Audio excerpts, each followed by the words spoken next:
Stillman and Company is delivered by TriStar Moving, ESPN 102.5. The Game. Caroline Fenton is here. Hello, Caroline. Hello, how we doing? Good. Ian Safar is here. Hello, Ian. Hello, hello. Ian, I'm going to need you to retweet something from the 102.5 The Game Twitter account. I have just put out a poll. Do you believe the Titans defense will be serviceable in 2021? Because tomorrow is the first day of practice for the Tennessee Titans, but today is the opening of training camp. Oh, it is so nice to finally have training camp here. Merry Christmas And, to Titans fans everywhere. You know, that's what Vrabel said to me today.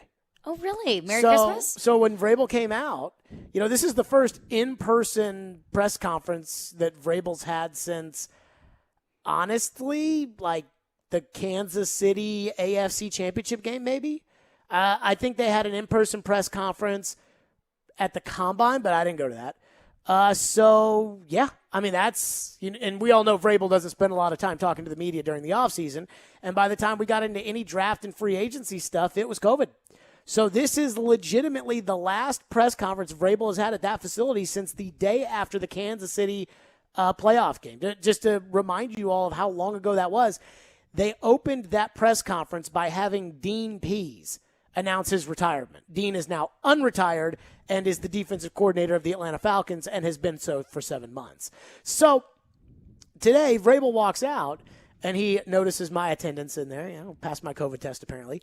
And Vrabel said it was like Christmas or Easter, I'm like the guy who goes to church on Christmas or Easter. I only show up for the big days. Once a few times a year. Which I said to him, like, I'm Jewish, so, but it's all said. But let me say this. He's not wrong. I used to always have this thing like with Predators games where I'd call myself Stephen A. Stillman because when I was in New Hampshire, I covered the Celtics. If Stephen A. Smith showed up to a Celtics game, it was LeBron in the Heat or Kobe in the Lakers or the Knicks in the playoffs, and Stephen A. would be there and he'd be down hanging out with everybody like just some random media guy, like he was Joe Rexrode. And so I always said that if I'm at morning skate for a Predators game, it's because I'm there for a reason. I got questions to be asking. And it's a big game or something like that. So, but as I promised this year with the fan access to camp being almost zero, that I will dedicate as much as possible the ability to tell you what I see going on at camp. I plan on being there. I plan on being present at camp. I plan on, if I got a problem with these players or if I got a question that's bothering me, I will ask these players. I will ask these coaches. It is certainly not as convenient as Zoom has been, but that's, kind of the job. And I'm willing to do that for the fans, and I know you are too, and I know this show is willing to do that, to tomorrow have a full breakdown at 2 o'clock from what I saw from the first day of training camp practice. Everything inside and out will be available. But so speaking of Vrabel, I asked this question about the defense because the truth of the matter is, as far as I'm concerned with the Titans defense, if they're just marginally better, this team has a legitimate shot. If this is the same defense last year that finished 28th in the league and 29th in points and couldn't sack the quarterback and got lit up by Gardner Minshew and Kirk Cousins, if this is the same defense as last year, this team is going to finish probably in the exact same spot they did, which was decent regular season. They beat up on all the bad teams.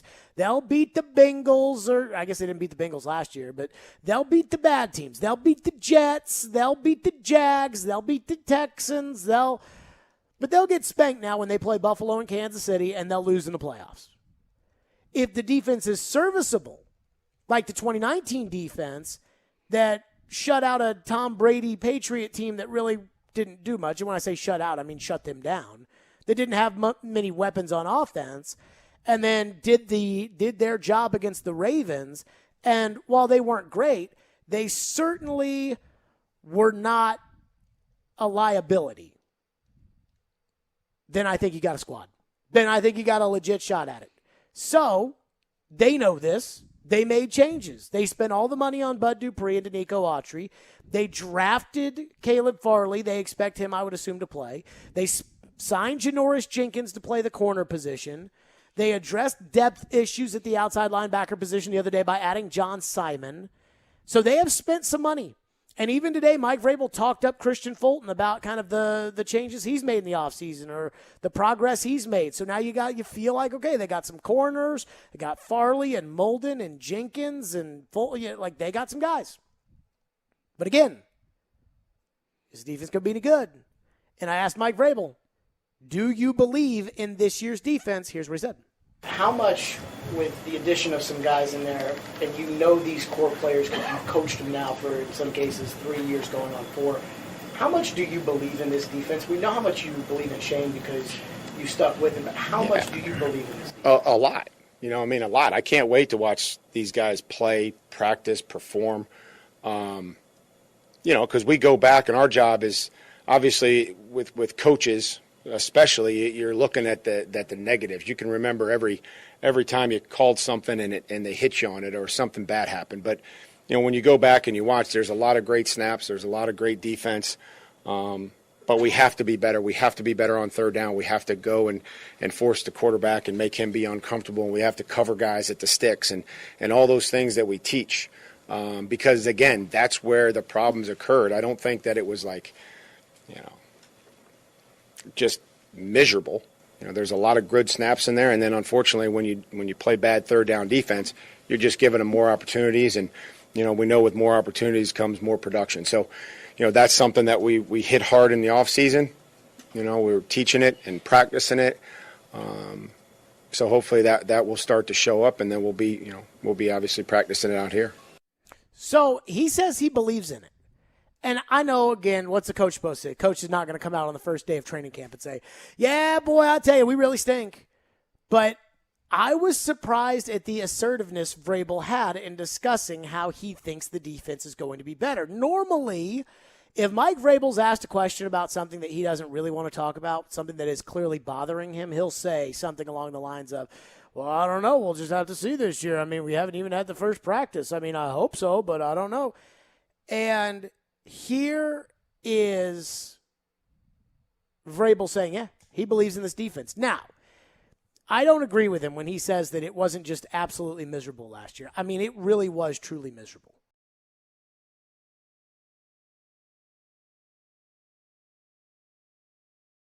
Satan's defense I have ever seen, and that's saying something because I remember when Deron Jenkins was at corner and they gave him the nickname Toast.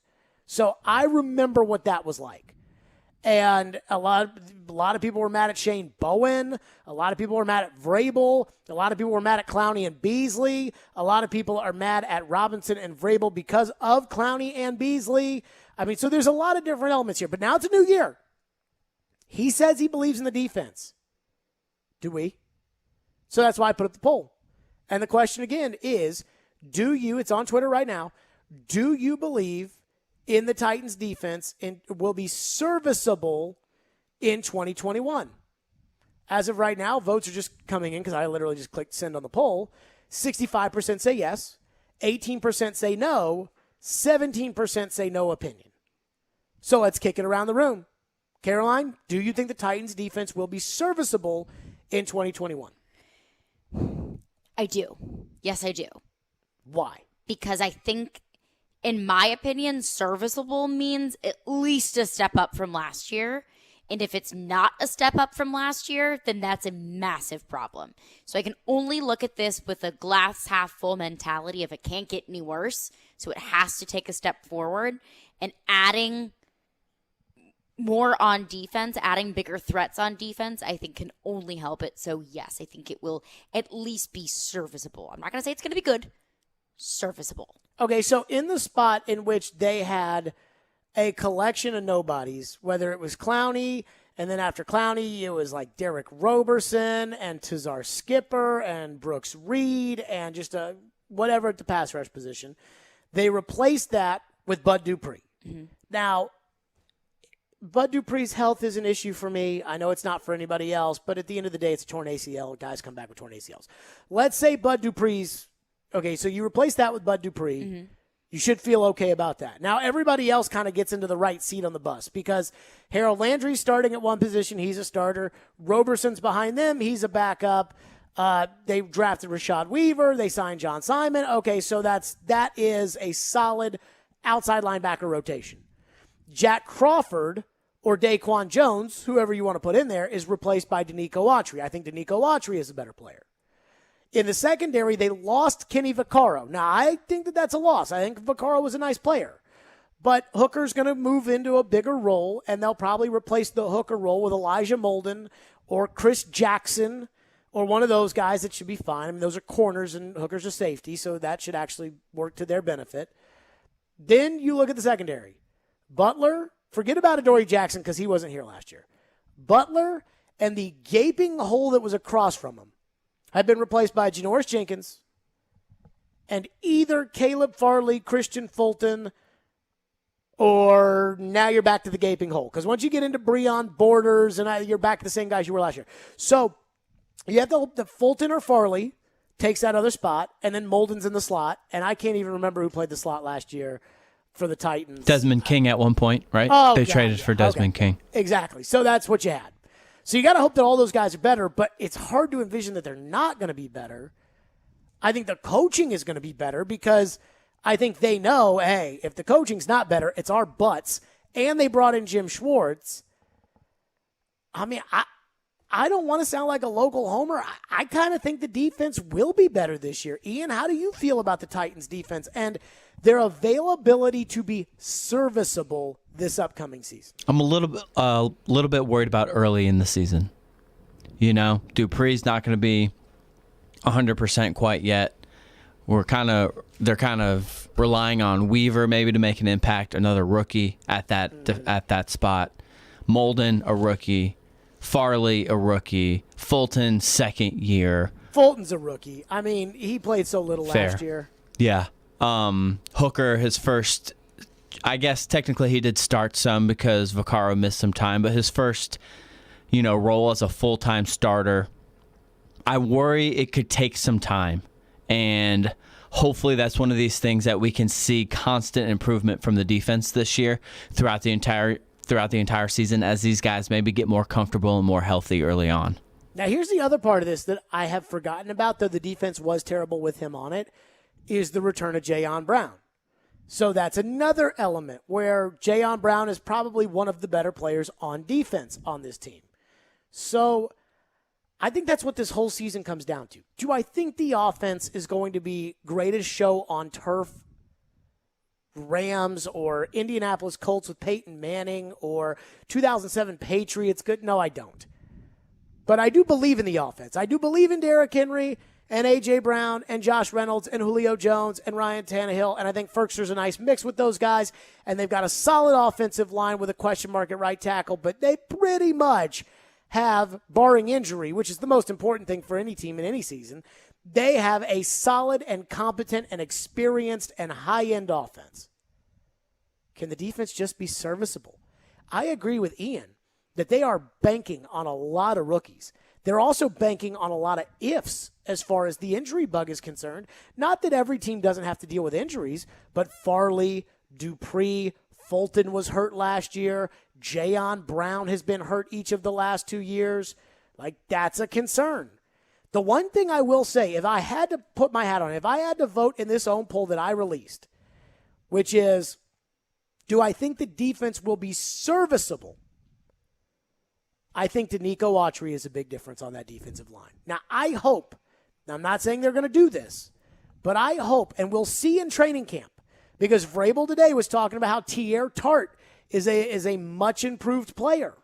But I think what you're going to see is maybe rotating guys in and out more so that Simmons isn't playing every snap. Landry isn't playing every snap. Clearly, Bud Dupree, coming off the ACL, can't play every snap.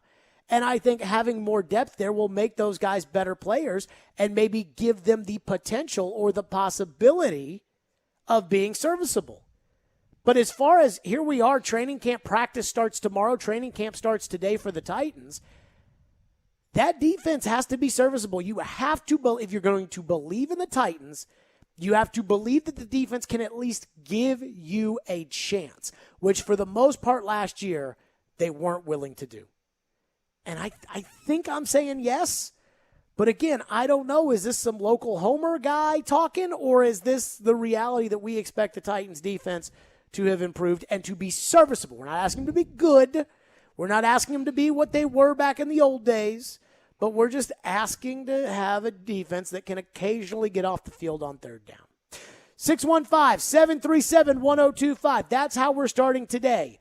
Vrabel says he believes in the defense. Now, he said last year wasn't all bad. Hard for me to envision that it wasn't all bad. But that's the question. Do you believe the Titans' defense will be serviceable this year? And then the question, what does it mean for the team if they are?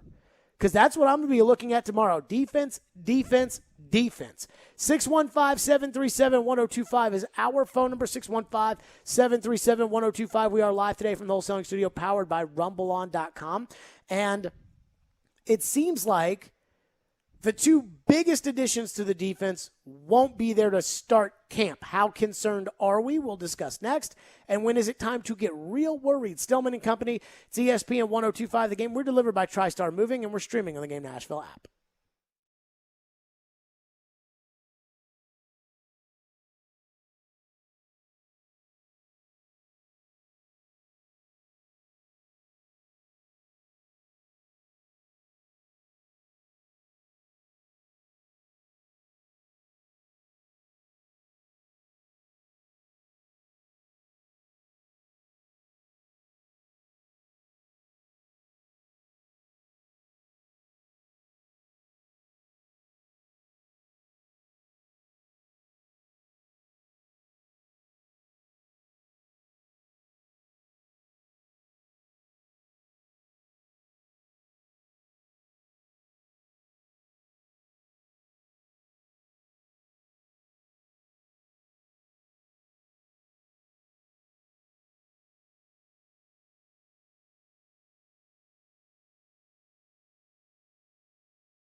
I know you're going to continue to be patient with, I guess, Caleb and Bud. Do you feel like those guys made progress from the last time you saw them? And then what's the process like?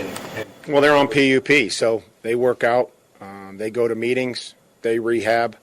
And they just can't be involved in practice or the walkthrough. And those guys are working hard to get better. And the same thing I tell our team, that everybody here has a plan. For most everybody, that plan's the same, but then for others, it's a little different. But at the end of the day, everybody's working hard to improve or get better and help the team. There you go. That was Vrabel on Bud Dupree and Caleb Farley. And I will say this, I feel much better about those guys than I did last year when we spent a couple of days going, where is Vic Beasley? When is Vic Beasley going to show up? Remember, last year's training camp was weird. Like, there were no fans at practice, obviously. And I think it took a couple of days before the media was allowed at practice. And they had the conditioning week that led up to the start of training camp. And it was a very weird year. But they signed Dupree coming off of a torn ACL. We were told, hey, he tore it in November. It's going to take a while for him to come back. Okay, all right. I probably shouldn't get so worried. But there's so much banked upon him. They drafted Caleb Farley in the first round. Everybody in the league, at least up until the Titans pick, was scared about Farley's medical report. Stefania Bell came on our show, ESPN injury analyst, and said, no, I think I feel pretty good about this and that he should be fine returning and okay. The question we're starting off with today, do you believe the Titans defense will be serviceable in 2020? 65% say yes. 20% say no. 15% say no opinion. So it's not like it is a humongous lopsided, yes, Jared, 88% kind of thing. But are we worried about the injured players? And at what point do we get worried about the injured players? If they're going into week 1 against Arizona and Bud Dupree's still not off the PUP list and is going to have to start the year injured, that's a little not so sold on. If Caleb Farley doesn't practice for the first couple of weeks and he doesn't get out there until the Bucs scrimmages or even after that, then there's no way I can envision that he'd be ready to go for week 1. I say that. A.J. Brown pulled a hammy early on in his career, missed a lot of training camp as a rookie, and A.J. Brown was really good from the first game. So, are we worried about these two guys? Should we be worried about these two guys? And if we're not worried about these two guys, is there a point in time when we become worried about those two guys? I think it's fair to worry about it if one or both of them is not healthy for week 1. I have heard that it would be a little bit surprising if Bud Dupree was healthy for week 1. Is it though? Again, I forget the day that he tore his ACL. I want to say he tore his ACL like November. I think I had moved into this house, and that was November 7th. My friends at TriStar, they did a fantastic job. November 7th. So it was after that. So probably looking at like November 15th. How long does it take to return from a torn ACL? I have no idea. Like 9 to 10 months? That would be right on the money.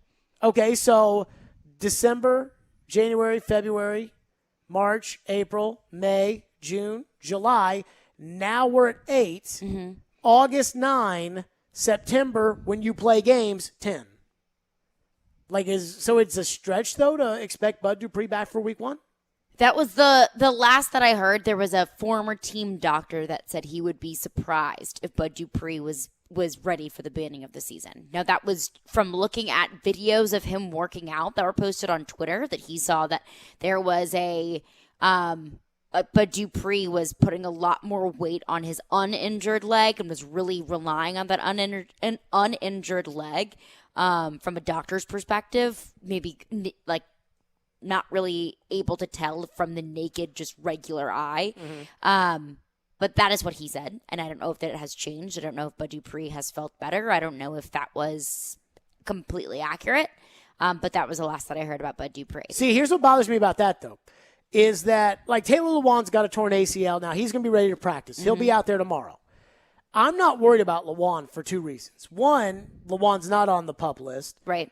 But also, I know that if he's got to miss some time, that I know that they've got an option in Sam Brilo, and they've got an option in Quessenberry, and they've got, right. With Dupree, he's got to be the savior. When they signed Matt Duchene, when the Predators turned around and they got rid of PK Subban and they cleared up all that salary to go get Matt Duchene, I remember that they signed Duchene on July 1st. On July 2nd and 3rd, I did the radio show from New York City at ESPN New York. And I remember being in that studio at ESPN New York and having a conversation with Floyd, who was here, and saying, does Matt Duchene have to be the savior? And some of these, the Preds bozos on Twitter were like, no, Jared, they're not asking him to be the savior. And you look back on it, yes, they were. They were asking him to be the savior. We can't score. We can't score on the power play. We need you to score. We need you to score on the power play. I look at Dupree, and I think Autry's a big part of this team that a lot of people don't talk a ton about. I love Autry. And I think he's going to be huge for Simmons and huge for him and huge for the pass rush and huge for everything. But, their eggs are in his basket. Mm-hmm. They have put their eggs in Bud Dupree's basket. And they are banking on Bud Dupree. So if Bud's not able for that first game, how many games is it? Is it going to be the first 4 games of the season until Bud Dupree comes back? This isn't like when Jack Conklin tore his ACL and they had Dennis Kelly that could play right away. If Bud Dupree is hurt for an extended period of time, You're looking at Rashad Weaver, who's never played an NFL down, and kind of has a little bit of an issue also.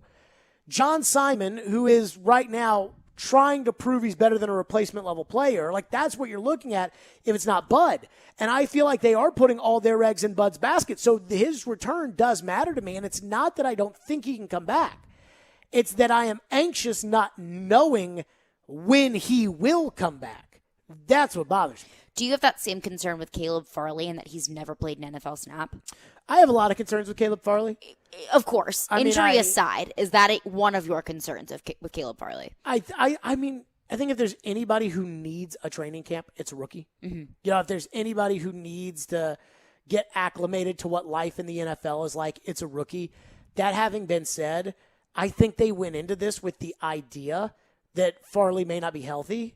So if it takes a couple of weeks or a month or something to get him back ready to go, okay, because Fulton can play that position, and they drafted Molden to play the slot. Mm-hmm. And they've got more quality depth there. I think at pass rush, they have depth, they have bodies, but it's not Bud Dupree type of bodies. They have no investment at that position outside of Bud Dupree and Harold Landry. They have no investment. They've got a whole bunch of Robins and one Batman. Sure. Not even that. Roberson is a practice squad guy.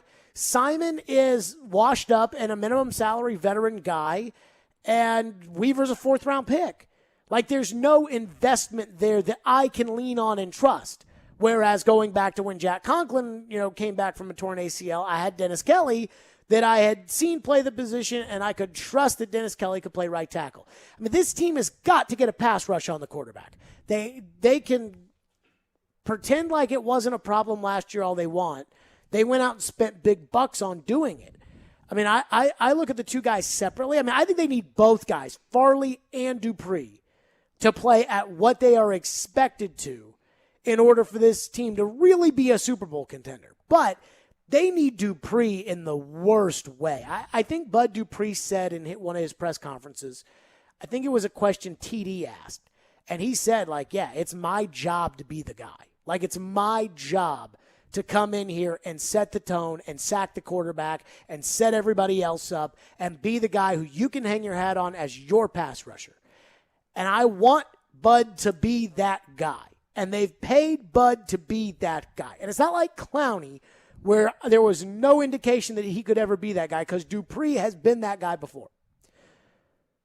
But if he's not that guy to start the season, if he's not out there, now your improved defense that Vrabel's saying he believes in, now it's kind of like you're kind of, Frankenstein walking it, zombie walking it, like, I don't know how I feel about it.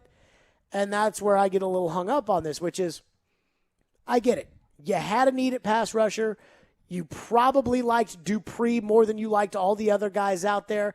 Carl Lawson, Trey Hendrickson, all those other guys that, were they guys, were they not guys?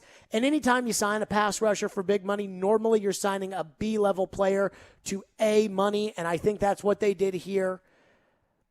But it's a big investment, and you need results on your big investments. And that's where I get, the idea of when do we get worried about Bud Dupree? It's hard for me because Vrabel is never going to update you on how these guys are doing, but I am nervous about when is Bud Dupree going to come back, and I think I get even more nervous knowing that they're not going to update us until Bud Dupree is in fact back. And then when Bud Dupree's back, sorry to cut you off, Caroline, when Bud Dupree's back, how long until he's 100% ready to go get the quarterback? And will it be a recurring issue throughout the season that Bud Dupree's in for a couple weeks and he's got to sit out a game, he got overworked? But I think one thing that also concerns me is that week 1 game. The Cardinals are not a team that I am willing to just pass off and say, okay, no worries, this is fine. The Titans can afford to have a week of learning curves, can afford to sit Bud Dupree and Caleb Farley for one more week if their injuries are not at 100%. That's a game that I really do not want to overlook, and I think that the Titans need to be at full strength for. So sure, but at the same time, it's the first game of the season. A lot of teams start off 0-1 and end up fine.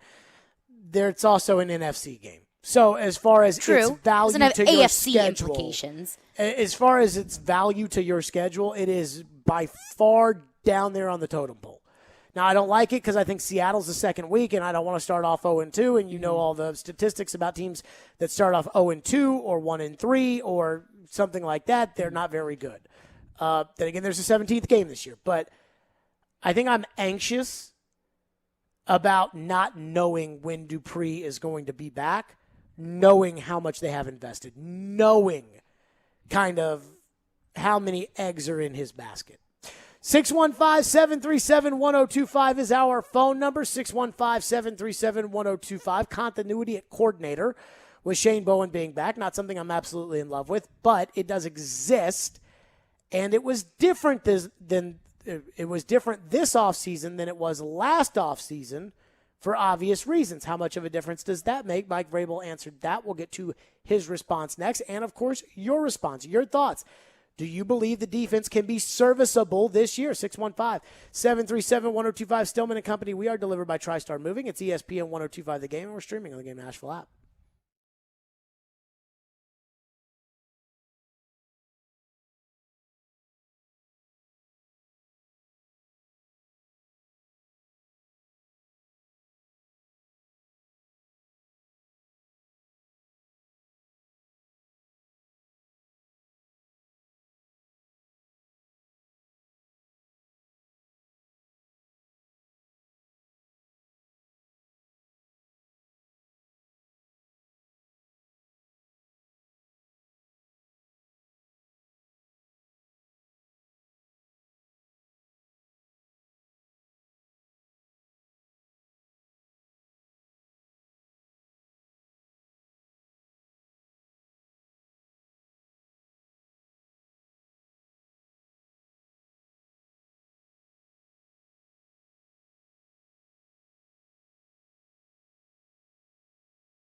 Several college coaches, Nick Saban, has said that the lack of practice last year, spring practice, hurt the development of defensive players, given that they weren't able to react on the field to what was in front of them.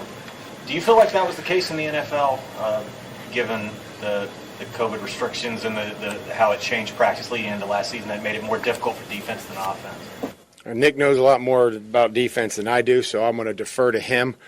I just think that any time that you don't have those reps and you're used to having them, that's we were excited to be able to work with the guys that were here, either for the entire offseason or the ones that came in at some capacity, throughout it. That's all I can say. I can't really tell you, why or what happened because we didn't have it last year. I just can tell you that, I saw some guys make some significant progress, guys that were here. Anthony Ferkser, Tier Tart, Christian Fulton, those guys that were here working out, and then I see them now, and I mean, they look different. They don't look like the guys that we coached last year. There you go. That was Mike Vrabel talking about, hey, I just think it's better to have the guys that were working out here. Mentions Tier Tart and Christian Fulton on defense, Ferkser on offense. You think Vrabel feels better about the defense because they had an offseason program this year? I don't think that's the only reason why. I don't think having an off-season program hurts, but I think he feels better about it for more than just that. I don't know how you can think you're a good coach and not think that more coaching is not good. Right. Like, I don't know how you can. I don't know how you look at more time together as a team, more time with the players, and not view that as a plus. As a mega positive for them. So, and that's another element. Again, we asked the poll question today to open up the show, which is, do you feel like the Titans defense will be serviceable? That's all we're asking. Again, serviceable. In 2021, 68% say yes, 19% say no, 13% say no opinion. Let's go to your phone, 615-737-1025. Phone lines driven by WilsonCountyHyundai.com. Caroline Fenton is on the text line. What do we have? Trenton Dixon texts in and says one thing that will hopefully improve the defense is covering players like A.J. Brown and Julio, being prepared to go against elite players like them. So I've heard that for a long time. We get to practice every day. Peyton Manning won a Super Bowl with the 26th ranked defense in the NFL. That didn't make them better. That they got to go up against Marvin Harrison, Reggie Wayne, Edgerrin James. That did not help them. So I hear you. But, I mean, you can't even practice anymore. Mm-hmm. Practice is not even practice. There's like 5 practices in the training camp that are actual football practices where they put the pads on and they're popping each other and they're, blocking against each other and you can't really do that anymore. It's just not the same. And that's where I have a hard time thinking about the caller saying, hey, because how the heck are we going to know if the pass rush can get to the quarterback this year, which is the biggest problem the Titans have? How are we going to know if the pass rush is going to get to the quarterback if you can't sack the quarterback? So they're going up against Tannehill and they're going up against, okay.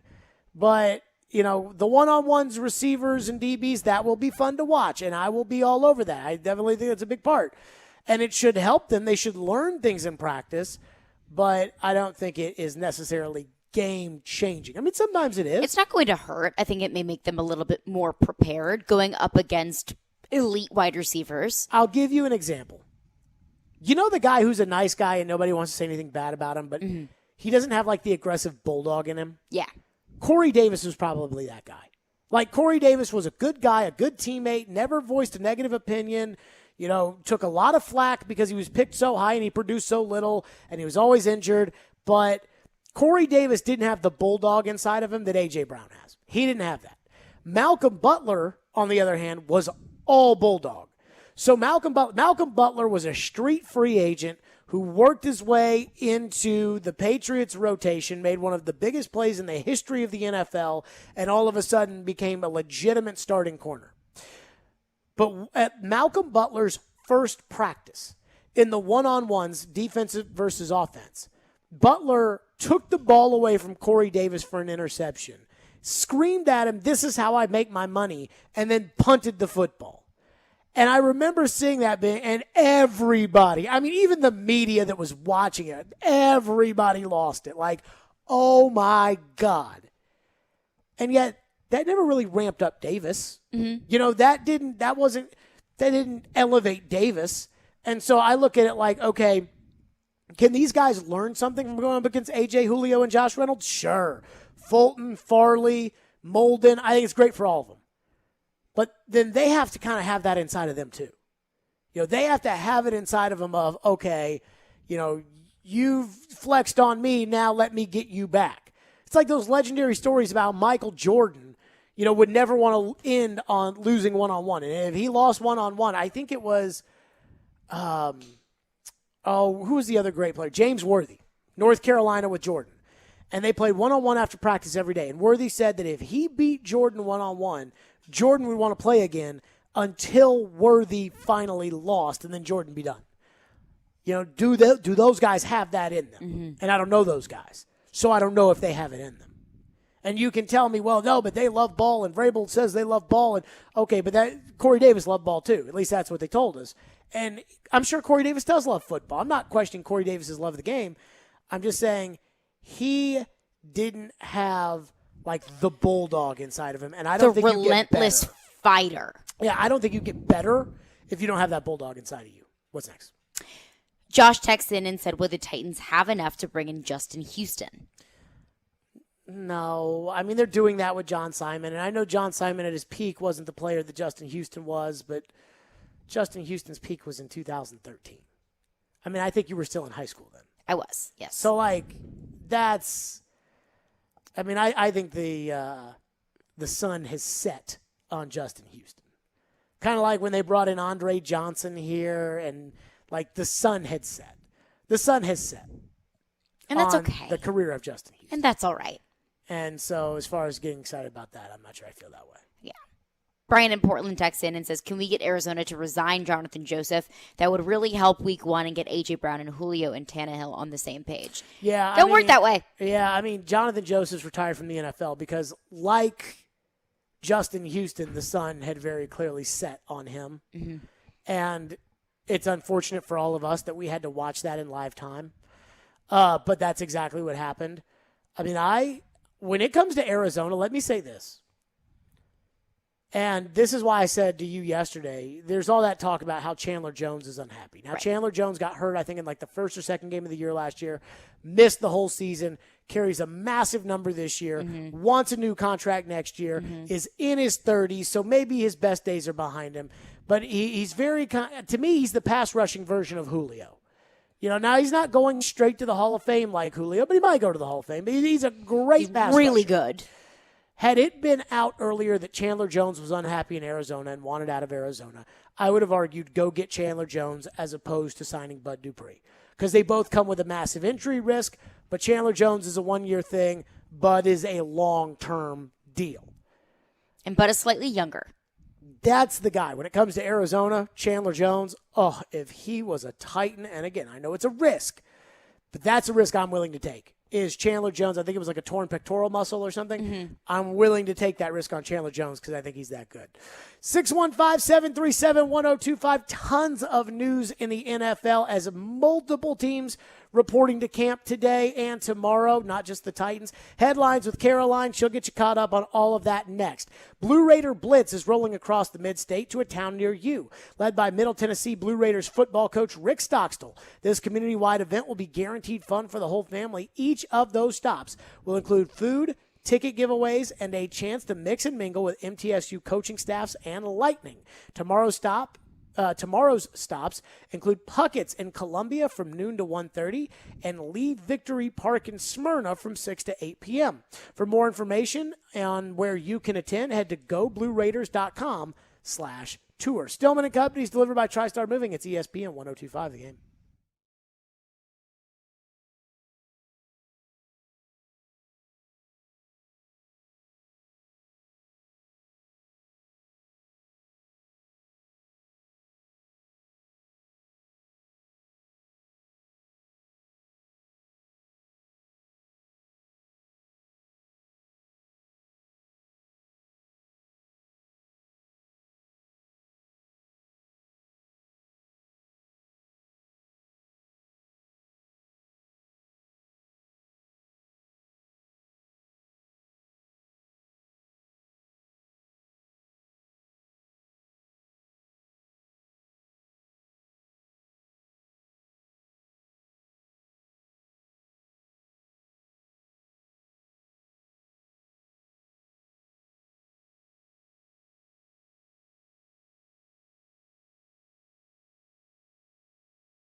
Just seeing this right now from Pro Football Talk as we were talking about Chandler Jones of the Arizona Cardinals. Cliff Kingsbury says he is jovial and looks in great shape. That all being while, I guess the talk is he wants out in Arizona. That having been said, camp's opening up all around the league, plus the Olympics, so it's time for Headlines with Caroline.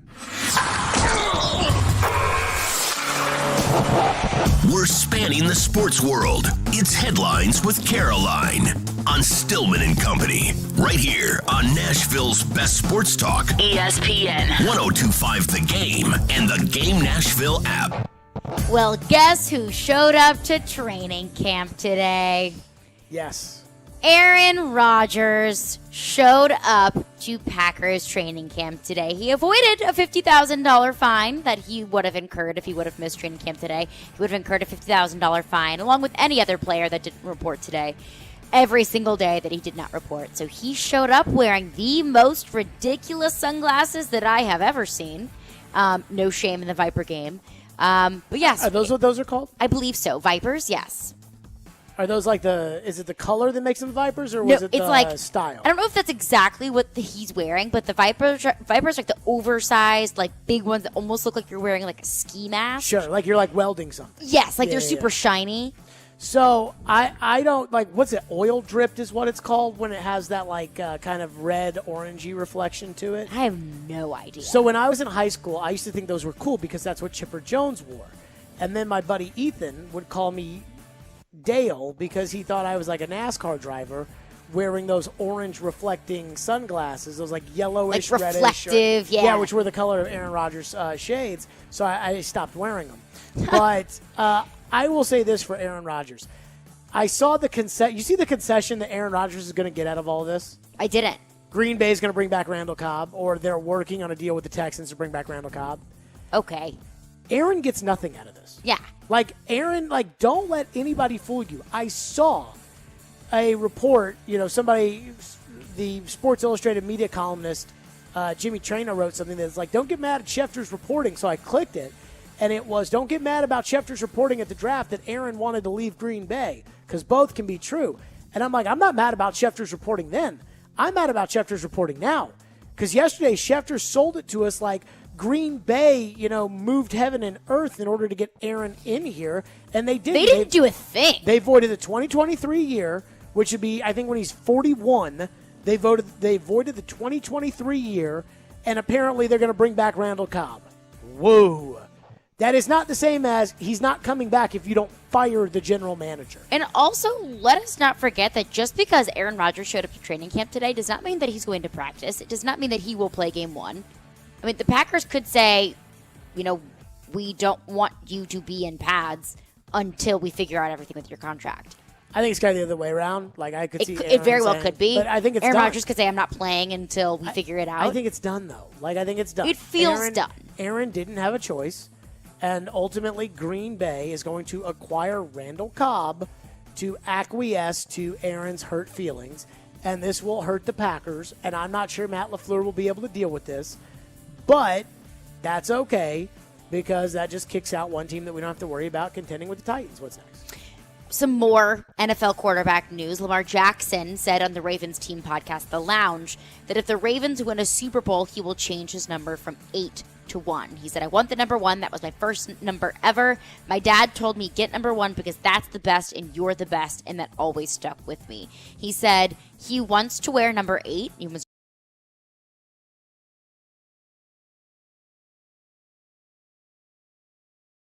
and then he wants both numbers to get retired. Whoa.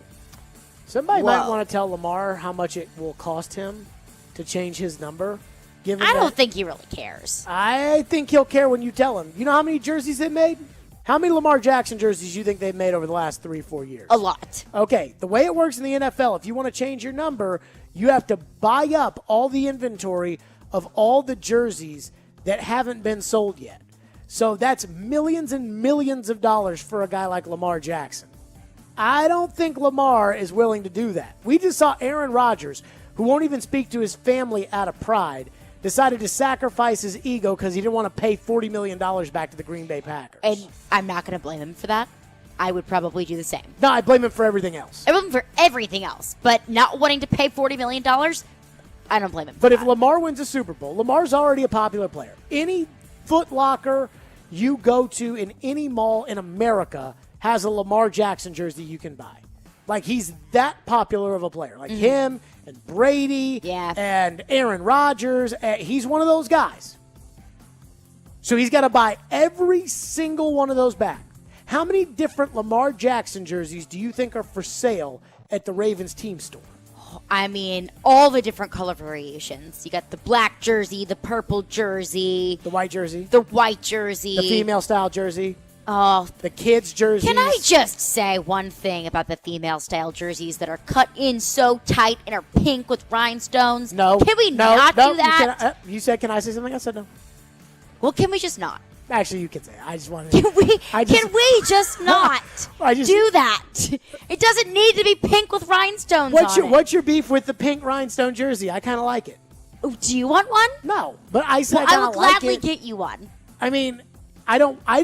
There's a lot of things that I like that other people wear that I wouldn't wear. It just feels so strange. Like there were some suited up men in an NFL front office like, hey, we want to appeal to female fans.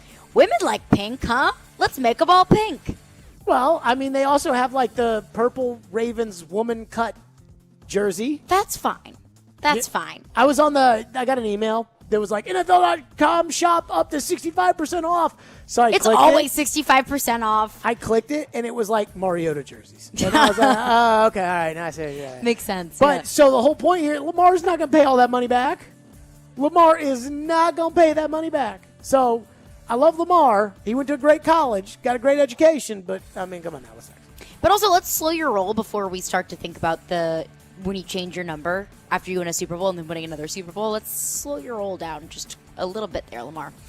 So the Oklahoma State president tweeted today. Oh, she was mad? She was mad at Oklahoma. She said that Oklahoma planning with the SEC for months is a clear breach of the conference bylaws. So the bylaw that she is referring to requires schools to inform the conference no later than 12 hours after any third parties attempt to induce a member institution to leave.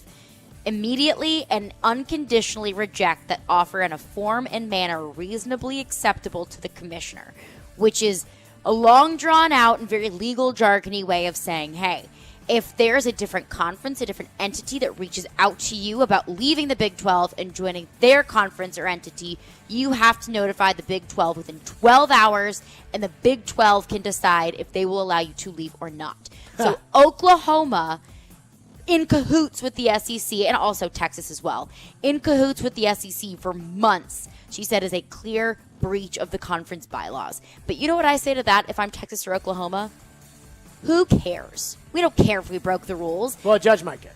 Well, Texas and Oklahoma have already said that it's still a possibility. I don't know if they said that, but I'm sure that they will. It's a possibility that they could pay the $75 to $80 million penalty for leaving early and breaching those bylaws. So I don't think that Texas and Oklahoma are too concerned about it. But the Oklahoma State president, her name's Casey Shrum, she is fired up about it, which she should be. I think it's the same thing with Texas A&M. You know, it wasn't a written down bylaw, but we had this agreement. I'm surprised. We were going to go this way, and you didn't do that. I was thinking about this. Greg Abbott's the governor of Texas. Mm-hmm. And I have never lived in Texas. My sister lives there, and she loves it. But I have never lived in Texas. Don't mess with it. Greg Abbott's the governor. And I think it was last week somebody said that Greg Abbott was the only one who could stop Texas from leaving to go to the SEC. And I was thinking about this yesterday, which is, how many schools in Texas is this going to financially just ruin? And you have to think about it. Baylor, TCU, Texas Tech. That's 3. 3 of the biggest schools in Texas, other than the University of Texas. It maybe helps Houston a little bit, but it may not end up helping Houston at all. I don't know. And it doesn't seem like it'll do anything for SMU. So if you're the governor of Texas, and this is just going to absolutely ruin Texas Tech, and it's going to ruin TCU, and it's going to ruin Baylor. Now, I think Baylor and TCU are private schools, but if you're the president of Texas, do you not think to yourself, or the governor of Texas, don't you think to yourself, wait a minute now. I know this is good for that one school, but it's ruining all these other schools, and I'm in charge of all of them. Mm-hmm. So I might want to put my foot down. Same with if you're the governor of Oklahoma, though the governor of Oklahoma doesn't really have much of a choice. Well, the Oklahoma State president called it a detriment to the state of Oklahoma. And that's where I wonder where these politicians come into play, because they're the wild cards in all of this. And I do wonder kind of how they feel about what this is going to do to all the other schools financially for Texas to bolt out. And they're all taxpayer-funded universities. I do wonder how they feel about that. And not only that, I'm sure if you're the governor of Texas, you also get lobbied pretty hard by A&M supporters. Yes. And I do wonder how different this could have been if Texas and Oklahoma were pretty transparent from the beginning. Would the Oklahoma State... They never would have done that. I know. They wouldn't have, but would it have had a different reaction? Maybe not. Maybe so. I mean, it's like, for example, Colin Cowherd signed a big contract to leave ESPN and go to Fox. Mm-hmm. And had Colin Cowherd announced on his show, hey, by the way, I'm in month 7 of negotiations with Fox, I'm not sure that would have gone over very well. But also Colin Cowherd leaving ESPN really only affects Colin Cowherd and a small group of people at ESPN. It hurt ESPN real bad. I mean, and I know you got there. When did you get to ESPN? 2019? 19. Okay. ESPN Radio. And I'm not here to take shots or whatever. We have ESPN 94.9. We love them.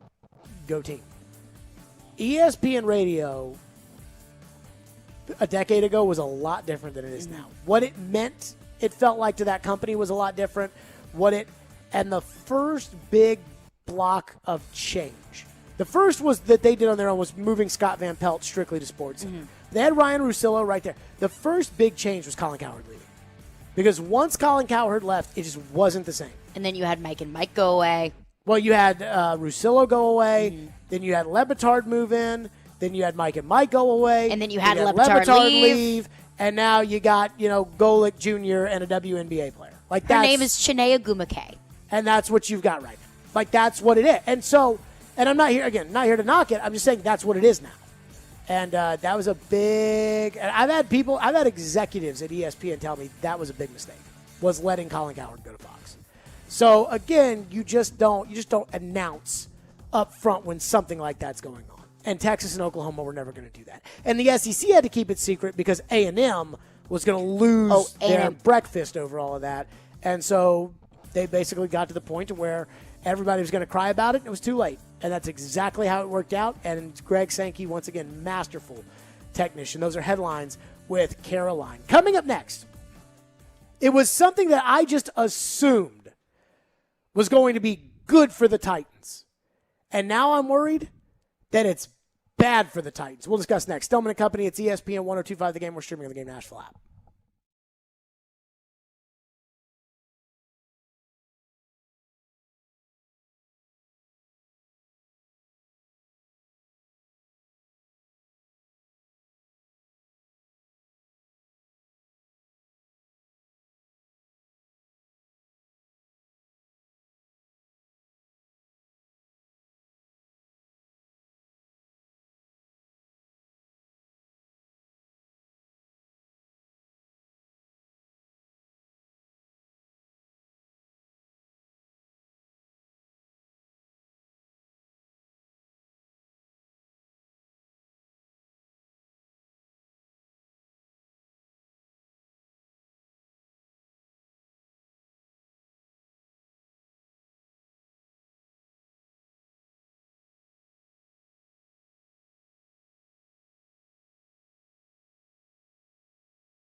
Stillman and Company is delivered by TriStar Moving, ESPN 102.5 The Game. The topic that will not go away, no matter how much players or coaches don't want to talk about it as training camp opens. What do you think that is, Caroline? I feel like it's the same thing we've been talking about for the past year and a half. But what specifically now? Vaccines. Bingo. Vaccinations. It is a topic. And I know that the players and coaches don't want to talk about it. And I know that it's sensitive for some people for this or some people for that. And everybody's got their opinion on vaccines. And we all know I've got my opinion. I got it. I'm glad I got it. I am hoping and praying that a Nashville radio legend in Phil Valentine does not pass away from COVID-19 as he is battling it right now. I mean, that it is scary stuff. And I understand people are saying, hey, if it happens to me, it happens to me. And look, Phil Valentine's family's released a statement saying that Phil wishes he could go back and get vaccinated and not be as, they said he wasn't anti-vaccine, but they wish he could be more pro-vaccine. I've seen Phil, I know enough about Phil Valentine, and I've seen enough of what he'd written on Facebook, Twitter, etc., to know that it seems like Phil Valentine is pretty anti-vaccine. And now Phil Valentine is fighting for his life. And I am hoping and praying that Phil Valentine's going to be okay. And I think it would be a great story for Phil Valentine, who has a very conservative audience, to come back healthy and say, I screwed up for you guys. Don't go through what I went through. Get your shot. But that's my opinion. And I know some people are going to say, Jared, you don't understand this, or Jared, you don't know that, or the FDA that. People are going to say whatever they want to say. Everybody's got a doctor. Trust your doctor. But there is the competitive angle of sports that I believe is involved with vaccines. And I think Vanderbilt baseball is the example for everybody. NC State baseball didn't get vaccinated. The Delta variant hit them. They lost their chance at winning a national championship. And I will argue, I think NC State would have been very much a match for Mississippi State. I think it very much would have been a toss-up between those two schools in the College World Series final. They're not going to win the championship because they didn't get vaccinated. Vanderbilt did. And I think that, again, coaches have got to figure out a way to get through to their players, to get the players to understand, because there are rules in place. SEC Commissioner Greg Sankey said it last week. The NFL releasing a memo this week saying, we're not rescheduling games. You have an outbreak, unvaccinated players, forfeit. So Mike Vrabel, first thing he was asked about today was about the vaccines. Here's what Mike Vrabel said. Mike, as this team starts training camp, how is the vaccination status and levels on your team? Are you near the 80%, 85% range? And for the players who aren't vaccinated at this point, what are you doing to help maybe identify them during practice and inside the building? Thank you so much. I'll see you in a couple weeks. Thank you, Teresa. And there's a lot there, and there's going to be a lot there with the vaccine. I get that. I recognize that. Hopefully we can get a lot of that covered here today so that moving forward we can talk about football, we can talk about our team, and we can talk about our players.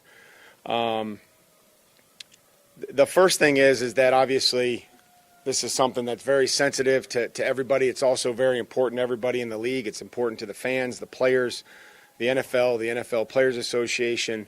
It's important for all of us to make sure that we're well aware of what the protocols are for vaccinated and unvaccinated players, and that we follow those without reservation, that whatever that may be, the mask wearing, we're all wearing the tracing devices, the social distancing, the responsibility that each and every one of us has to this game, to this league, and most importantly to the team. I'm comfortable with where we're at. We continue to add players as recently as yesterday to the vaccination list, and guys are continuing to do research, to educate themselves, to make a personal decision that we've said it was all along. It's a personal decision, and hopefully one that they can come to that will help them and that will help this team. So, the percentages, I'm very comfortable with where they are. And I think they've continued to go up, and I would expect them to go up. So Mike Vrabel is saying, I'm comfortable with the percentages. First of all, what he says is, takes out almost a prepared statement, basically. It felt like saying, now there are different protocols for vaccinated players compared to unvaccinated players. For unvaccinated players, point A, point B, point C, point D. For vaccinated players, point A, point B, point C, point D. Okay.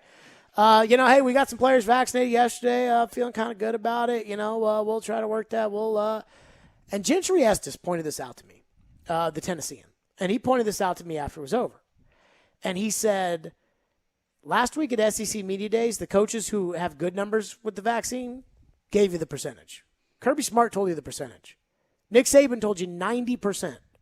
Clark Lee told you at Vanderbilt, everybody's vaccinated. But that it was the coaches who didn't have good vaccination numbers that were sitting there saying, we got some work to do, but we're feeling pretty good, and we'll get to work on that, and and Vrabel wouldn't talk about what the percentage was. He said, as far as the percentages are concerned, I'm comfortable with the percentages, and we're getting those percentages up, and we're kind of sounds like the coaches who didn't have the good numbers at SEC Media Days. And I remember when John Hines, when the vaccine first became available to everybody in the NHL, said, okay, if you've got 85% of your team vaccinated, your rules are different. And John Hines said, to answer that question, yeah, we're past the 85% threshold. And then continued on about, whatever it is with the playoffs or anything like that. So John Hines has no problem saying, hey, we're 85% because his numbers are good. Vrabel not telling you the percentage other than to say that he feels good about the percentages. And then Vrabel was asked, and I will give Vrabel credit from this standpoint. I have not read every league memo, but I have seen a lot of what these guys have tweeted out over the last couple of months. I don't know where the 85% number came from, but the 85% number is obviously a very big number for all of us. Vrabel was asked about 85% today. Here's what Vrabel said. How much easier and effective will it be once you guys reach 85, or if you've already reached 85? I don't know where everybody's getting that number. There's no difference. And if you're at 85%, the protocol doesn't change. If you're at 50%, that's not. I mean, unless you're getting a different memo, there's protocols for players and everybody that's fully vaccinated, and there's protocols for those that aren't vaccinated or that are vaccinated and haven't become fully vaccinated. That's the only thing that we're tracking right now is what those two protocols are. Any sense from anyone that they may set something, though, at some point? I don't know. I don't know. I mean, I don't know where that ever came from, because I don't know what would change, right? If you're not vaccinated, my guess is they're going to ask you to wear a mask in the building through the entire season. I don't think that would change. So we're not focused on what that is. We're just focused on making sure that we continue to educate our players to let them make the best decision for them and hopefully this football team, and then make sure that if they are, which they will be in one of those two categories, that they're following the protocols, exactly the way that they've been laid out by the Players Association and the NFL. So Vrabel takes issue with where that 85% number came from, and kind of talks about, why does that matter? Is it, I don't think their numbers are very good. Gentry Estes said that every coach who has good numbers just say, oh, yeah, our numbers are this. Every coach is, we got to work on it a little bit. Now, Joe Rexrode brought up a point when we were talking about this after the press conference, and I'll give Joe credit. Joe said if there's any coach out there who's not going to tell you no matter what that number is, it's Mike Vrabel.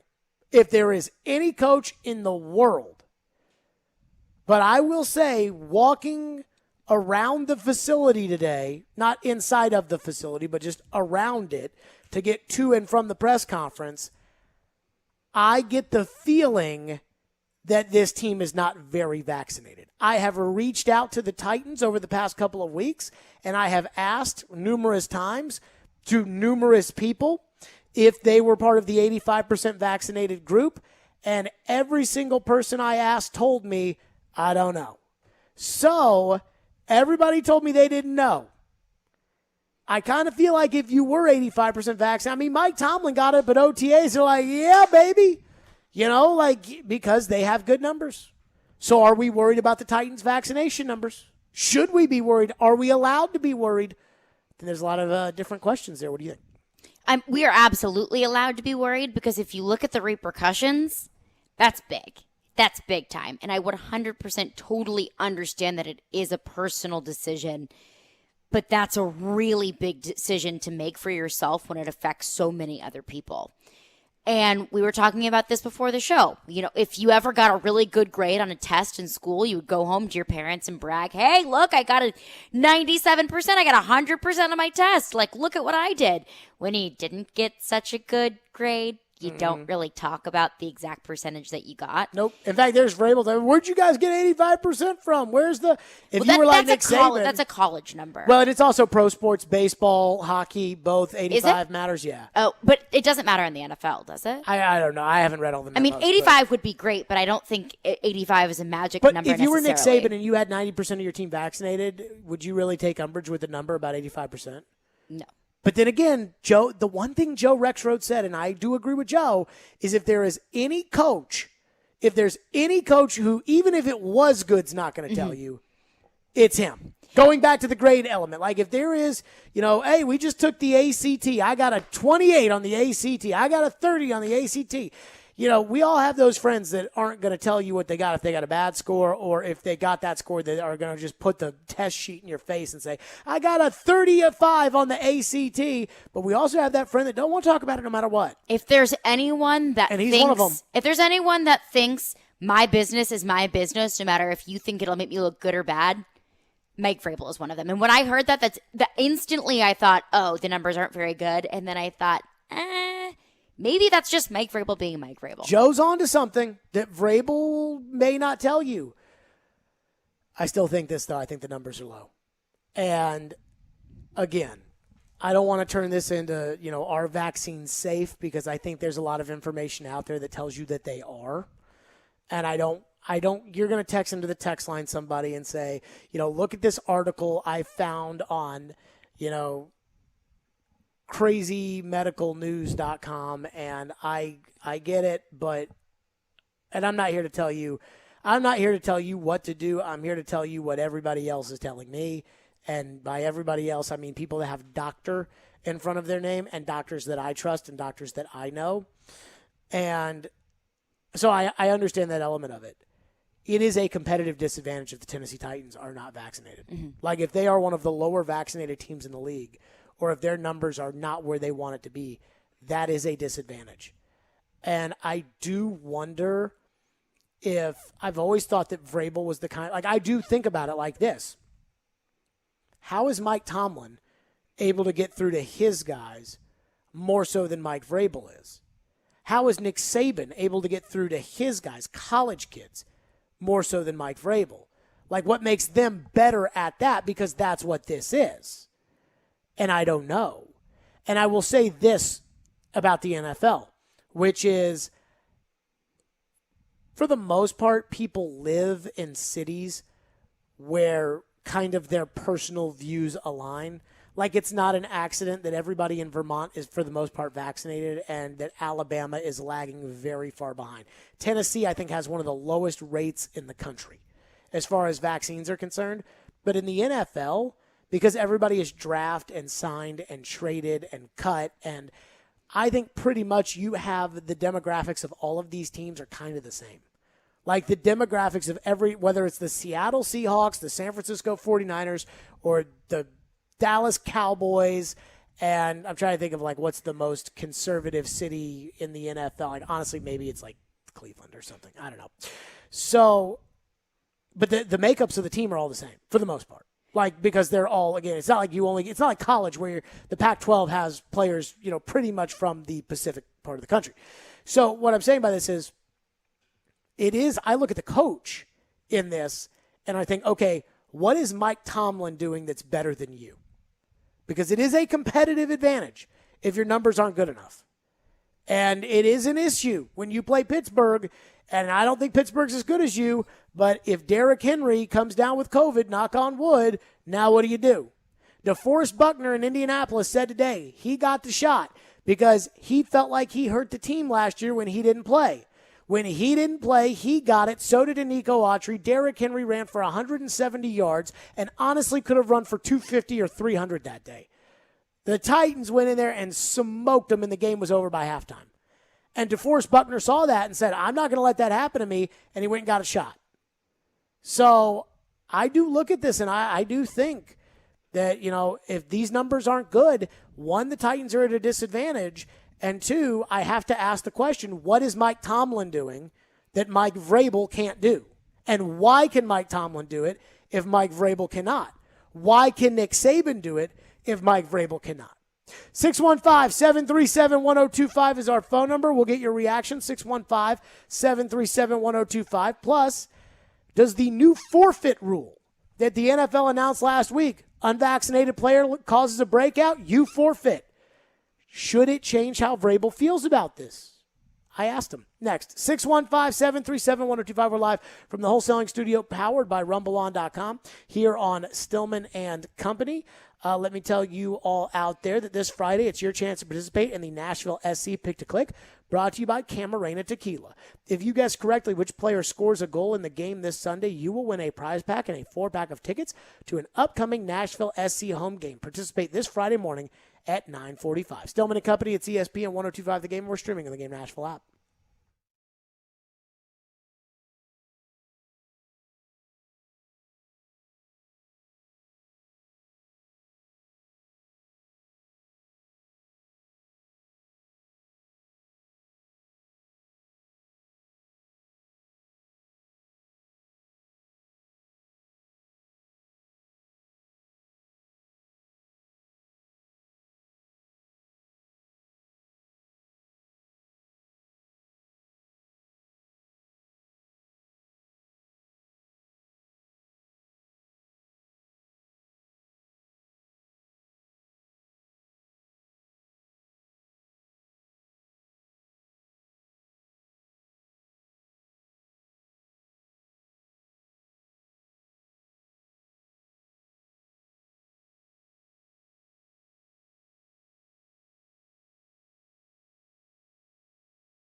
Do the new forfeit rules, though, that the league said last week, does that kind of worry you or maybe change the tone you take with the players on the decisions?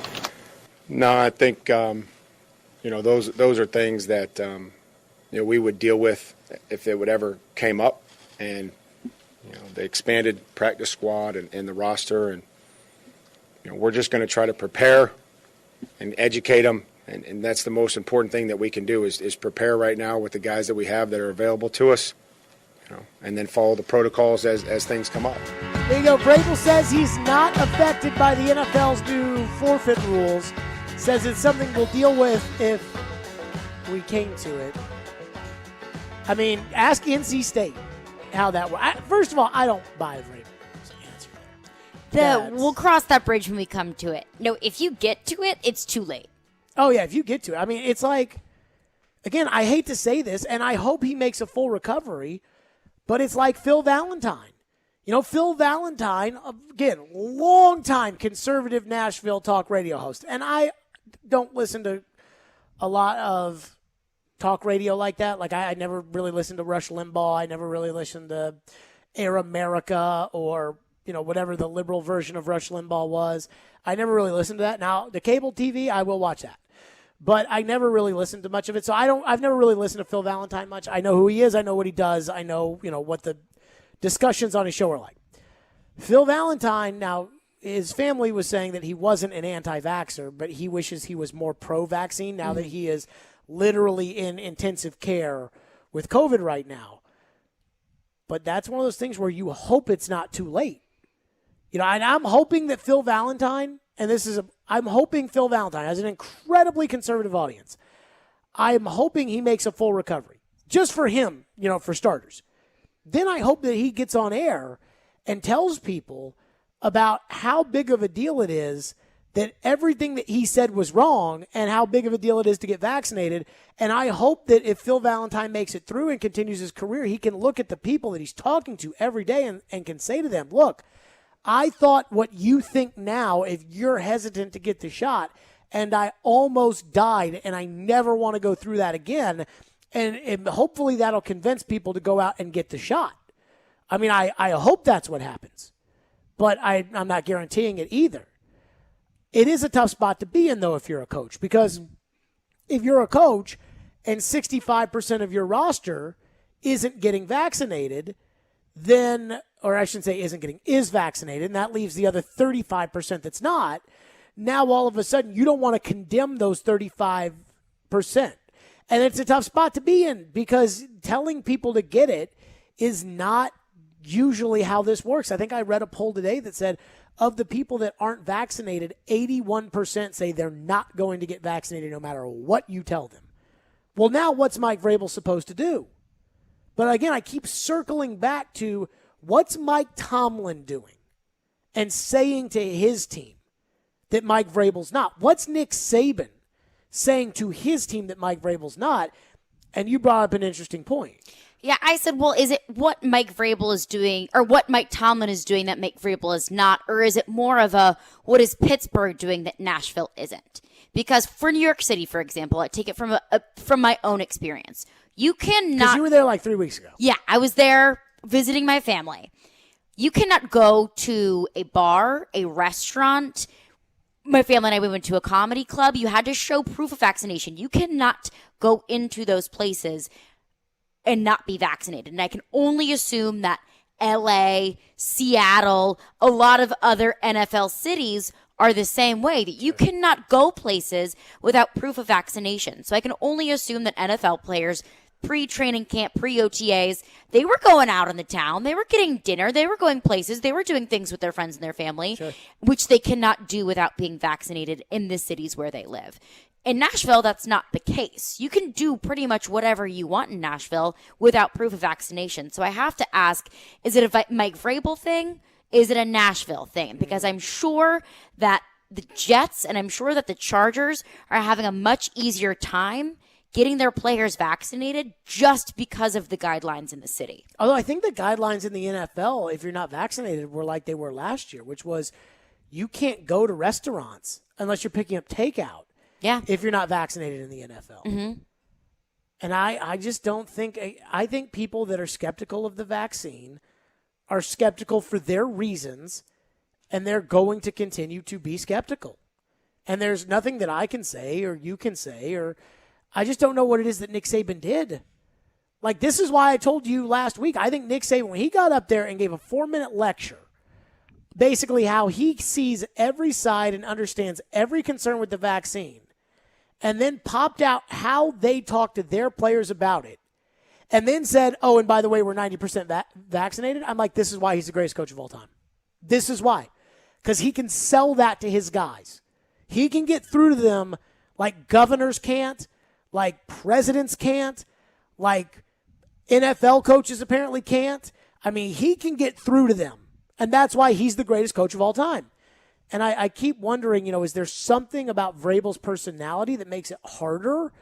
Is it, with Tomlin, the fact that Tomlin has been seen as a player's coach for a long time, and maybe that relationship with the players allowed him to get through more? I just don't know. But I'm telling you, Vrabel not wanting to talk about it, and just what I saw at the facility when I was there make me think that their vaccination numbers are low. And that is a competitive disadvantage to the Titans. Even if you don't love the idea of the vaccine or telling people what to do or whatever, it is to me, it is an issue. And I will highlight NC State baseball, because I thought the press conference that coach gave when they got eliminated from the NCAA tournament was embarrassing. When you make it about the rule, or to your point, Caroline, once you get there, it's too late. It is too late. You're going to lose the game. You're going to forfeit the game. You're going to play without your star player. You're going to give up a chance to win the World Series. And it feels to me like the Titans are not doing well in the COVID vaccination rate, and I do think that's a worry. 615-737-1025 is our phone number. We'll get your reaction on this. 615-737-1025 is our phone number. And I will just say, I'm sure the text line has a lot of people in there that don't like the vaccine. Yes. But that's not what this is about. The rules are the rules. 615-737-1025, and that's what the NFL's doing. Hiller Plumbing, Heating, Cooling, and Electrical. I absolutely love those guys. Hiller Plumbing, Heating, Cooling, and Electrical. They are fantastic. They've been working on my homes for 3 years, and I wouldn't have anybody else in them. That's right. They do a fantastic job. This month, Hiller is celebrating the Home of the Free all month, along with special deals.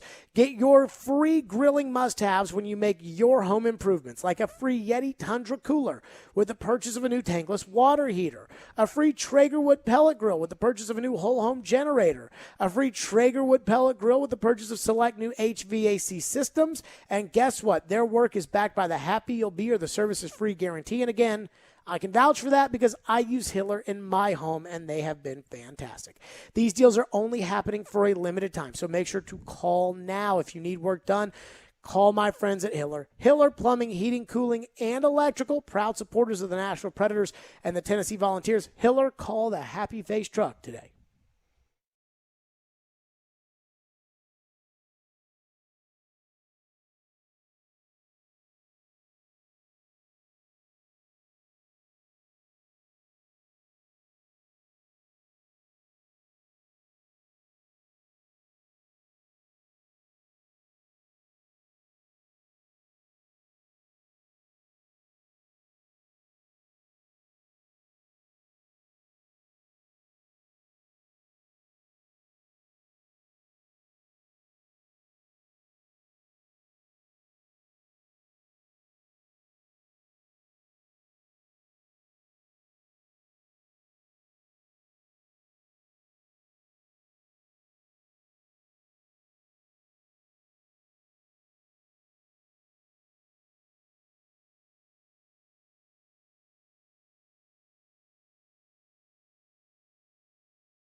Do you have a sense that what you went through early last season with the mini breakout, whatever, and all the rescheduling, that was a motivating factor in maybe guys wanting to get vaccinated? I don't think so. I think that was so far, so long ago. I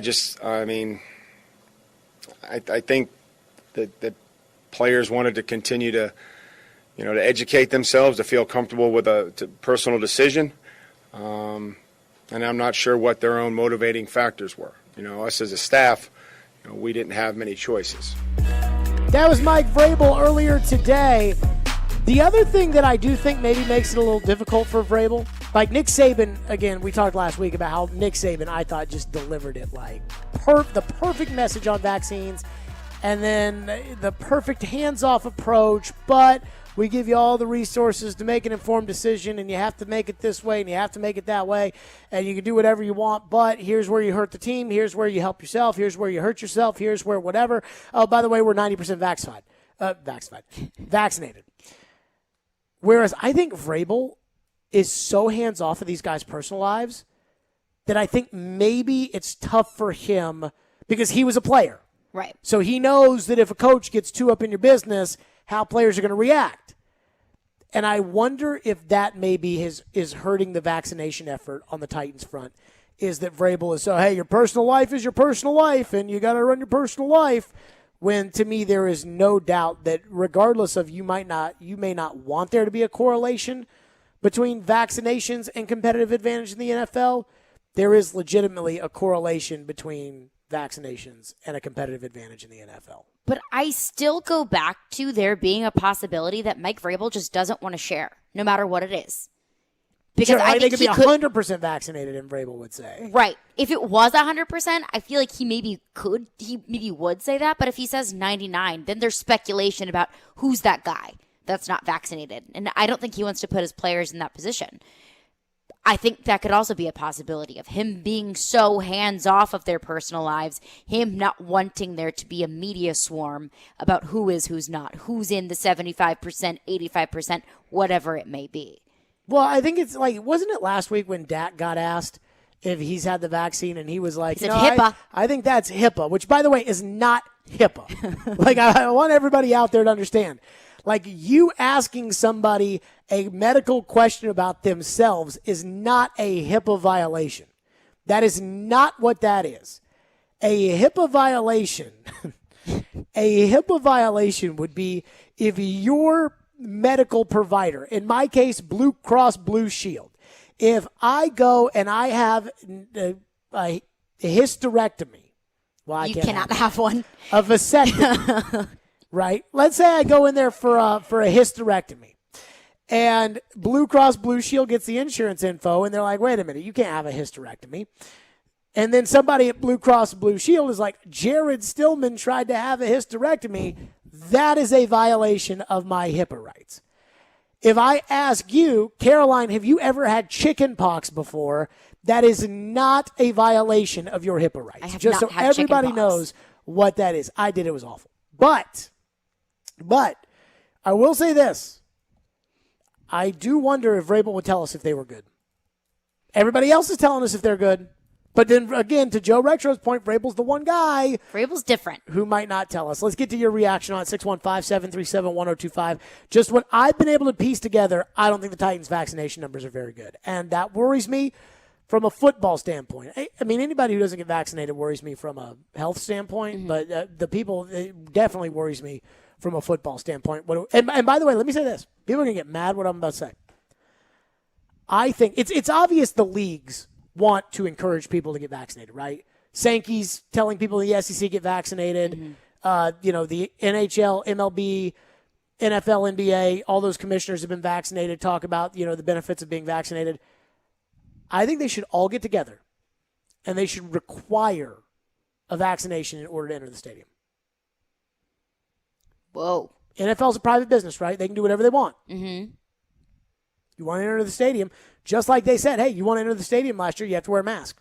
Those were the rules. And people didn't like it, but for the most part, people did it, and the people that wouldn't wear their masks got sent out. It's also not your right to go to an NFL game. It's not your right to fly on an airplane. So I think those leagues should come together and in order for you to be able to go to one of those games, you should have to be vaccinated. Now, I don't think they would ever do that. I don't think they would do that, and here's why I don't think they'd do that. Because I don't think they'd lose the revenue. Like, I mean, I went to the Preds, once the mask mandates, well, I think the mask mandate was still there, but people just kind of, underneath the chin. But I think, to that point, how many people in that building? 17,000 people there. How many people were vaccinated at that stadium? Or there weren't 17,000. I guess there were like 14,000, and the vaccination rates were going up. But how many of those people were vaccinated? I don't know. But, it would have hurt the bottom line if 6,000 of those people weren't there. So I think maybe the leagues as a whole would be like, whoa, we don't want to do this. Oh my God, could you imagine Arkansas football trying to sell tickets? It would be a mess. But I'm just saying that's what I think they should do. That's just me. What's the text line say? One texter texts in and says no chance. Driven chance. by WilsonCountyHyundai.com. Says no chance Tom Brady is vaccinated. I don't know. I saw Brady at the White House last week with a mask off talking to the president, and I'm guessing that people that aren't vaccinated don't get to talk to the president without a mask on. And it's my understanding that there is a mask mandate on federal property. That's why you have to wear one on an airplane. Mm-hmm. But after the CDC came out and said if you're vaccinated, you don't have to wear a mask, that still applies in airports and airplanes. Sure. But I can only assume that you would have to wear a mask if you were at the White House. I'm just telling you, I don't think they're letting Tom Brady, and I know he's Tom Brady, but I don't think this is, and again, this is just my opinion on this. This is not I don't think they're letting him around the president if he's not vaccinated. Maskless. I don't think they're letting anybody. I don't think so. I don't think they're letting anybody around the president of the United States who hasn't been vaccinated. Maybe I'm wrong. I don't know. What's next? One texter texts in and says, if you think we need to know the percentage of Titans players are vaccinated, then do you think all of our medical information should be available to everyone? So should we know all of Jared's info, or is it just because we put players on too high of a pedestal? No, I think we should know because it's a competitive thing for the game. That's why they release injury reports in the NFL, is because people gamble on the games. I think those things matter. I mean, it's not a HIPAA violation to say Bud Dupree has a torn ACL. Guess what? Everybody knows. That is not a HIPAA violation. That's my personal opinion. By the way, requiring vaccinations is not something that is new. If you went to a private high school in Nashville, maybe even if you went to a public high school in Nashville, you were required to have been vaccinated for the polio, for measles, for all kinds of stuff. You cannot go to school, period, public or private, if you don't have your vaccinations. Right, that's nothing, that's not COVID-19 aside, polio and the mumps and measles. That is not, that's not something that's new. So this idea about it's none of your business. I mean, we talked about this when NC State baseball tested positive. It was our business then because Vanderbilt's moving on. It's our business if the Titans have to forfeit a game and end up not making the playoffs because they couldn't get their vaccination numbers up. Yeah, it is our business.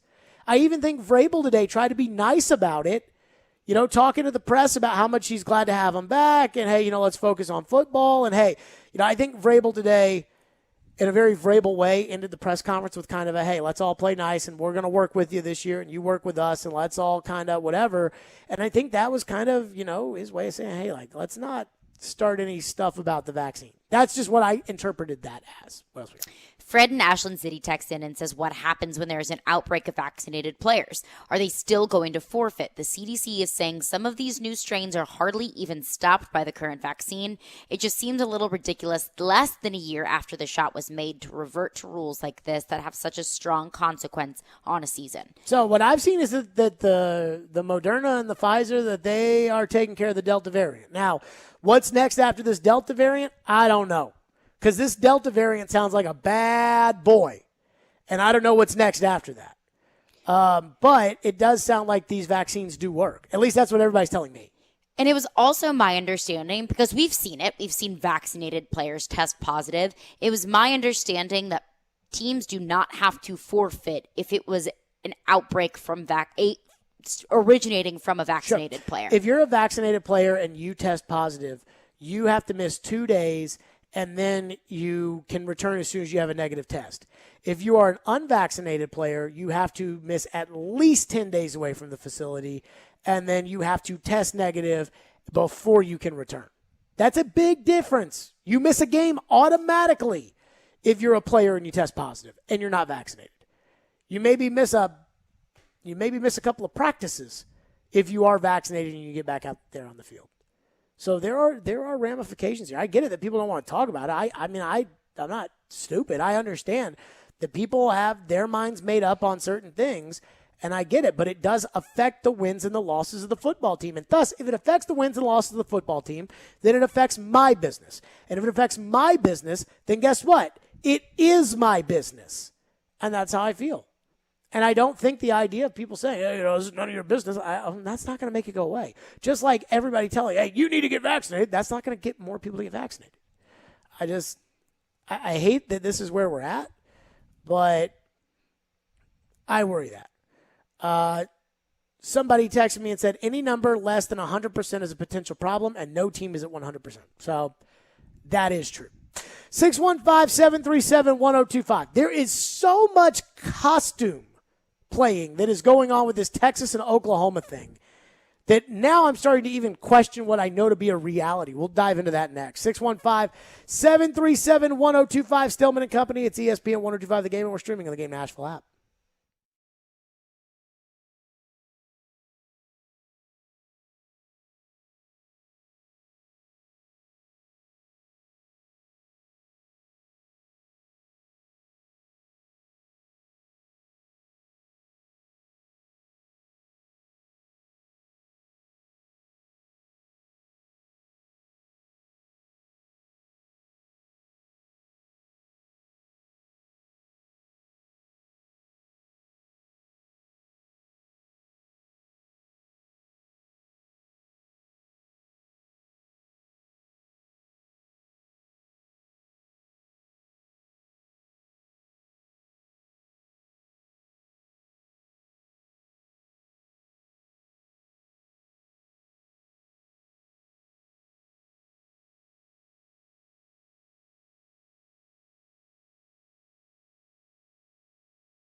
Well, it would certainly impact rivalries and it would impact schedules. But overall, basketball is going to follow what football does. It's almost like, Matt, a situation of here we go again, because we saw this 10 years ago or so with the conference realignment frenzy.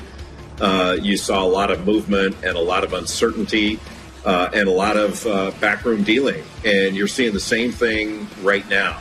There's a lot of uncertainty with Texas and Oklahoma going to the SEC, exactly when it's going to happen, what it's going to do to the Big 12. Does West Virginia go to the ACC? That's going to certainly impact their recruiting and their travel for basketball. But the one thing that college basketball has that college football doesn't is the NCAA tournament, where so many teams get an opportunity to play for a championship that football just doesn't provide, frankly. And so as long as the NCAA tournament stays healthy, college basketball doesn't have quite as much to worry about, but it's certainly going to be impacted by every decision that's made for football. And this is all about markets and money. The NCAA and the member institutions can talk all they want to about student-athlete welfare. This is about money, and it shows what this is really all about. It's just a big business. There you go. That was Jay Billis. Texas and Oklahoma, let's be honest, they're officially in the SEC. Greg Sankey, and I like Greg Sankey, but Greg Sankey, bless you, Greg Sankey released the saddest statement today. I mean, just, you talk about sad, and I'm not one to sit here and knock on Sankey, but here was the statement from Greg Sankey. The University of Oklahoma and the University of Texas, two esteemed academic institutions with storied athletic programs, today submitted formal requests for invitations to become members of the Southeastern Conference in 2025. While the SEC has not proactively sought new members, we will pursue significant change when there is a clear consensus among our members that such actions will further enrich the experience of our student athletes and lead to greater academic and athletic achievement across our campuses. Okay. The presidents and chancellors of the SEC, in their capacity as conference chief executive officers, will consider the same request in the near future per the bylaws of the SEC. A vote of at least 3/4 of the SEC's 14 members is required to extend an invitation for membership. Okay, all right. So I'm watching TV today, and they're talking about this. Well, now the SEC has officially, Texas and Oklahoma have officially reached out to the SEC. Now what? We bring in Heather Dinich. Heather, what do we think of this now? Okay. Guys, Texas and Oklahoma are in the SEC. We've known that now for a week. Unless Texas A&M can get... Nope. Yes. No, yes. Nope, it's over. It's over. They're in. They're in. You think the schools have voted? Yeah, they're in. Let me ask you this question. Do you think Texas and Oklahoma would have told the Big 12 they're leaving if it wasn't lock, solid, done, deal? No. Okay. It's over. It's over. And I love this stuff because every day there's some new news on this. But it doesn't change the reality that we already know. Texas and Oklahoma are in the SEC. It is over. The question now is, are they in the SEC next year, or are they actually going to wait until 2025? Now, if I'm the Big 12, I'm going to make them wait until 2025 simply because I need the time to be able to figure out how I can survive. Because right now, every other school in that conference is trying to find their way out. But that's what we should be talking about. And we should be talking about what the implications are to college football and how bad this might ultimately look. The fact that you're really now going to get rid of regional rivalries. You're really now going to kind of see the end of the traditional college football model. You got 12-team playoffs. You got guys play. You're going to have an intra-conference match at some point between Oklahoma and Florida. You know, all those people that live in the same neighborhood where one person's a Gator fan and one person's that doesn't exist. Like, that's what you're going to have. Maybe you ruin the out-of-conference rivalries because now we got to all play SEC games, so no more Clemson and South Carolina, no more Georgia, Georgia Tech, no more Kentucky, Louisville, Florida, Florida State, Florida, Miami. Oh, see ya. I don't know. I guess the point I'm making, though, is the whole discussion about Texas and Oklahoma going to the SEC and the meticulous steps along the way, it's all cosplay. It's all nothing. It's all theater. Texas and Oklahoma are in the SEC. The Big 12 and all those chancellors that are issuing these stern statements about how dare they. It doesn't matter. They're in the SEC. Everybody knows they're in the SEC. Last week was the week to say, whoa, is this going to happen? But it's done. And by the way, Greg Sankey, and I like Greg Sankey, I do. But when you release a statement like that, where you say, now begins the process of membership inclusion, and it was first of all, we know. Secondly, when you say things like, we'll only do things that will enrich the student athlete's life, like now you're just lying. And I like Greg Sankey more than that. Like, I think you can be a commissioner. I think you can be a CEO of a company, and you cannot lie through your rear end all the time. And I would appreciate it if Greg Sankey would not lie every 5 minutes. But it seems like the lying, like that statement is a lie. Like, coach talk, that's such commissioner talk. That's such politician talk. And Heather Dinich tweeted today, and she said it so much more eloquently than how I am going to say it. But basically, she said there is a massive sense of mistrust across college football. I think Texas and OU and their conversation with the SEC going on in secret is one part of it. And I think Greg Sankey's statement and statements like that are exactly another reason for that. That there is just no transparency and that it is all just political talk in order to justify a decision that we all know is happening for money and money only. Yeah, I mean, so just ignore it in your statement, but don't come out and say something stupid like that nobody's going to take you serious on. I mean, the truth is Greg Sankey, and I like Greg Sankey, but at the end of the day, like the blood of what we know college football to be, it's on his hands. They're killing college football. When Trevor comes on at 4:30 today, I'll tell Trevor, they're killing college football. Now, they're okay with it, but I just hope everybody knows that. I just hope everybody, is okay with that. And I hadn't thought about it until I read an article in The Athletic. But again, like when I was in Louisville on the radio, I mean, everybody you knew was either a Louisville or a Kentucky fan. And it was probably like 55% Kentucky fans, 45% Louisville fans inside the city of Louisville. So it's like every shopping mall you went into, every other person could be a Kentucky fan or a Louisville fan. Mm-hmm. Like, that's a rivalry. That's a real rivalry. Like, when people are next-door neighbors, and the people across the street, and the house divided, and my one son went here and my daughter went there. You're not going to have that with Texas and Georgia, where it's like, well, I'm a Georgia fan, but, those crazy Texas fans, no, they're just not. Well, they likely wouldn't play each other every year if it lands out that Texas is in the West and Georgia's in the East. But I understand where you're coming but I'm from. talking about in general. Yeah. Like where every conference has those kind of rivalries. I mean, you're just not going to have any of that. You're going to have Texas A&M, Texas. Yeah, but I don't think A&M wants to play that game. I think A&M is going – I think that's going to be one of these concessions. I think if A&M doesn't play that game, they are really hurting themselves. I think they're going – I understand they're going to have why to play each other, but I think they're going to cut off how much they play.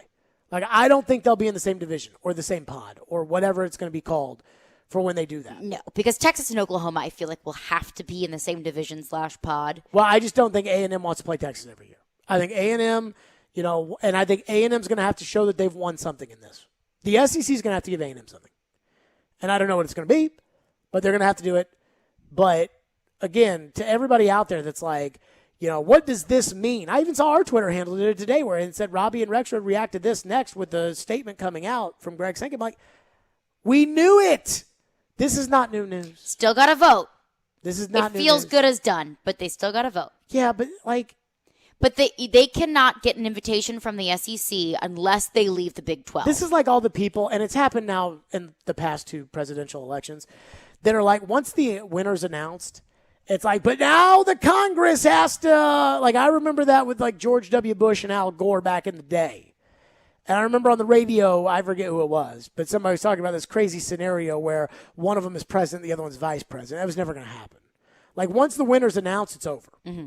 I mean, and I know that there's all these different processes in Congress and they ratify and whatever. But once it's over, it's over. It's over. Texas and Oklahoma are in the SEC. 615-737-1025. Mike Vrabel says he believes in the Titans defense. You, the fans, seem to believe the Titans defense will at least be serviceable. What does that mean for the 2021 season? If that is the case, we will discuss next. Stillman and Company, it's ESPN 1025, The Game.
Stillman and Company is delivered by TriStar Moving, ESPN 1025. The Game training camp opens today for the Tennessee Titans. Practice tomorrow morning. I will be there first thing.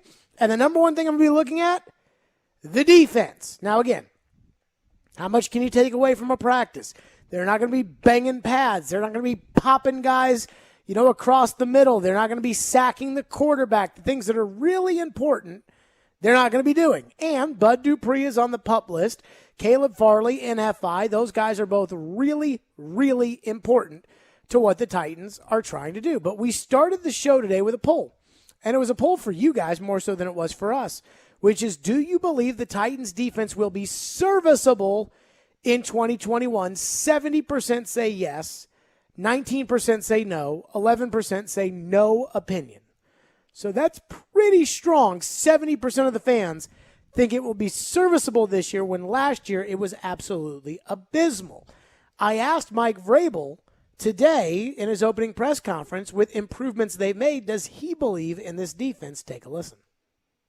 How much, with the addition of some guys in there, and these core players, because you've coached them now for, in some cases, 3 years going on 4, how much do you believe in this defense? We know how much you believe in Shane because you stuck with him, but how much do you believe in this defense? A lot. A lot. I can't wait to watch these guys play, practice, perform. Because we go back, and our job is, obviously, with coaches, especially, you're looking at the negatives. You can remember every time you called something and they hit you on it or something bad happened. But when you go back and you watch, there's a lot of great snaps. There's a lot of great defense. But we have to be better. We have to be better on third down. We have to go and force the quarterback and make him be uncomfortable. And we have to cover guys at the sticks and all those things that we teach. Because, again, that's where the problems occurred. I don't think that it was like, just miserable. There's a lot of good snaps in there. And then, unfortunately, when you play bad third down defense, you're just giving them more opportunities. And, we know with more opportunities comes more production. So, that's something that we hit hard in the off season. We were teaching it and practicing it. So hopefully that will start to show up, and then we'll be obviously practicing it out here. So he says he's excited to see the defense this year. 70% of the fans, not that the fans' vote means everything, but 70% of the fans think the Titans' defense is going to be serviceable this year. If the Titans' defense is serviceable, how good can this team be? If the Titans' defense is serviceable, are they Super Bowl contenders? Let's look on offense. And I am not one. Let me state for the record today. I said yesterday my official Titans predictions, I shouldn't say predictions, official expectation this year for me was 13-4 yesterday, which is pretty good. But I don't necessarily consider the Titans to be Super Bowl contenders. I mean, I'm not ready to go there yet. Like, I struggle with that. The idea that they're Super Bowl contenders, I'm not sure I'm there. Even though I want them to be, and I think every year that there is a team that showed signs the year before that might become a Super Bowl contender, and then there are some teams that come out of nowhere, and all of a sudden, like San Francisco, that are Super Bowl contenders, again, out of nowhere. But I don't buy it. If the defense is serviceable, I think it's pretty obvious to me that they are Super Bowl contenders. I mean, then the question has to be, is the offense, even without Arthur Smith, are they at the same level? Do you think if the Titans' defense is serviceable, that they're Super Bowl contenders this year? I think that they could be, and we discussed this yesterday. I think the NFL is in a down year. I look at 2, maybe 3 teams now that Aaron Rodgers seems like he's back in Green Bay that are elite top teams in the NFL, and below the Bucs, the Chiefs, and the Packers. I mean, I think the Bills are going to be good. I think everyone else, the Browns, the Ravens, the Titans, the Rams. But can't you beat all those teams with a serviceable defense? Yes, and that's what I'm saying is that I think that they're all in that same little cluster of teams that are incredibly talented, not elite, good, can win really difficult games, but could also lose games that they're supposed to win. But I think the Titans are right up there with that not quite elite, but one of the best teams in the league if the defense can be competent. Not elite, not one of the best in the league, because I think that the Titans offense has the capability of being one of the best offenses in the league. If the defense can just make stops and be competent and do their jobs, I think the Titans, I'm not going to say they're going to go to the Super Bowl and win the Super Bowl, but I think that their postseason looks much more favorable than it did last year. Ian, are they Super Bowl contenders if the defense is quote-unquote serviceable?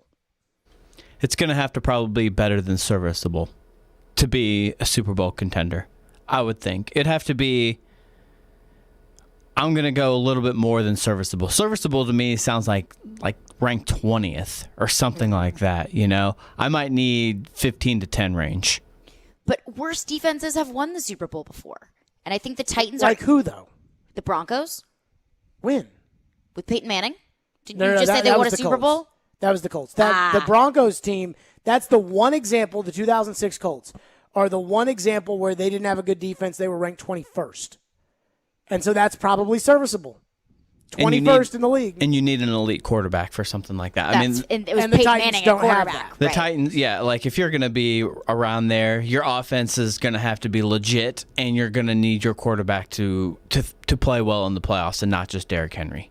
I mean, think about this. The 1999 Rams, when everybody talks about the Rams, they talk about their offense, had the 6th ranked defense in the NFL. Mm-hmm. I'm trying to think of like who are these offensive juggernauts? The 2019 Chiefs, right? So that was a team that when we think about them, it was all about Mahomes. The 2019 Chiefs were 17th on defense. That's bottom of half, but still almost halfway there. But I don't know if I'm willing to call the Titans offense what we know right now an offensive juggernaut. Well, they don't have, all of those teams that I just mentioned have Hall of Fame quarterbacks. So Peyton Manning in Indianapolis, Hall of Fame quarterback. Kurt Warner with the Rams, Hall of Fame quarterback. Patrick Mahomes in Kansas City could retire today, and he would go into the Hall of Fame. He is, I think Mahomes has accomplished enough in his career that if he retired today, he's in the Hall of Fame. So you're talking about 3 teams that have Hall of Fame quarterbacks. You don't have a Hall of Fame quarterback. So now maybe it's got to be a little bit better than serviceable. It was atrocious last year. It was a train wreck last year. This year, I do expect it to be better. Now, how much will we be able to garner from early camp this week? I don't know because, again, Bud Dupree on the PUP list. Caleb Farley is in FI with his back injury. And there's probably some other guys that aren't going to be out there. And even this time last year when I went out to camp, they had DeAndre Walker starting at outside linebacker, and DeAndre Walker got cut 2 weeks later. So it's not like it's that big of a deal to see a guy out there tomorrow, and then you can't just assume they'll be out there when it matters. But I am looking at the key word here, contention. Contention for a Super Bowl. I think Ian's probably right. You can't win a Super Bowl with the 20th ranked defense. Kansas City can, but you're not Kansas City. Kansas City can go into a game, score 45 points. You can't. Last year when you scored 45 points, it was against the Texans. You didn't score all those points against the Packers. The one game where you did score a lot of those points was against Buffalo, and that's because you turned them over, which again is a key to a serviceable defense. So then, does the Titans defense, in order to believe in it, have to be better than serviceable? The Titans defense was not very good last year, not good at all last year, and it did not cost them the loss in the playoffs. For as bad as they were in the regular season, the defense, you could argue, was not what knocked them out of the playoffs last year.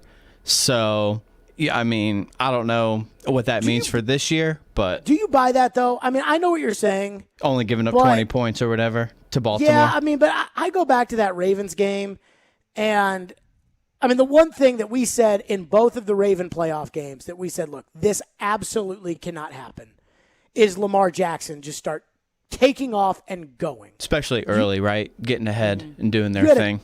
You had a 10-0 lead in that game.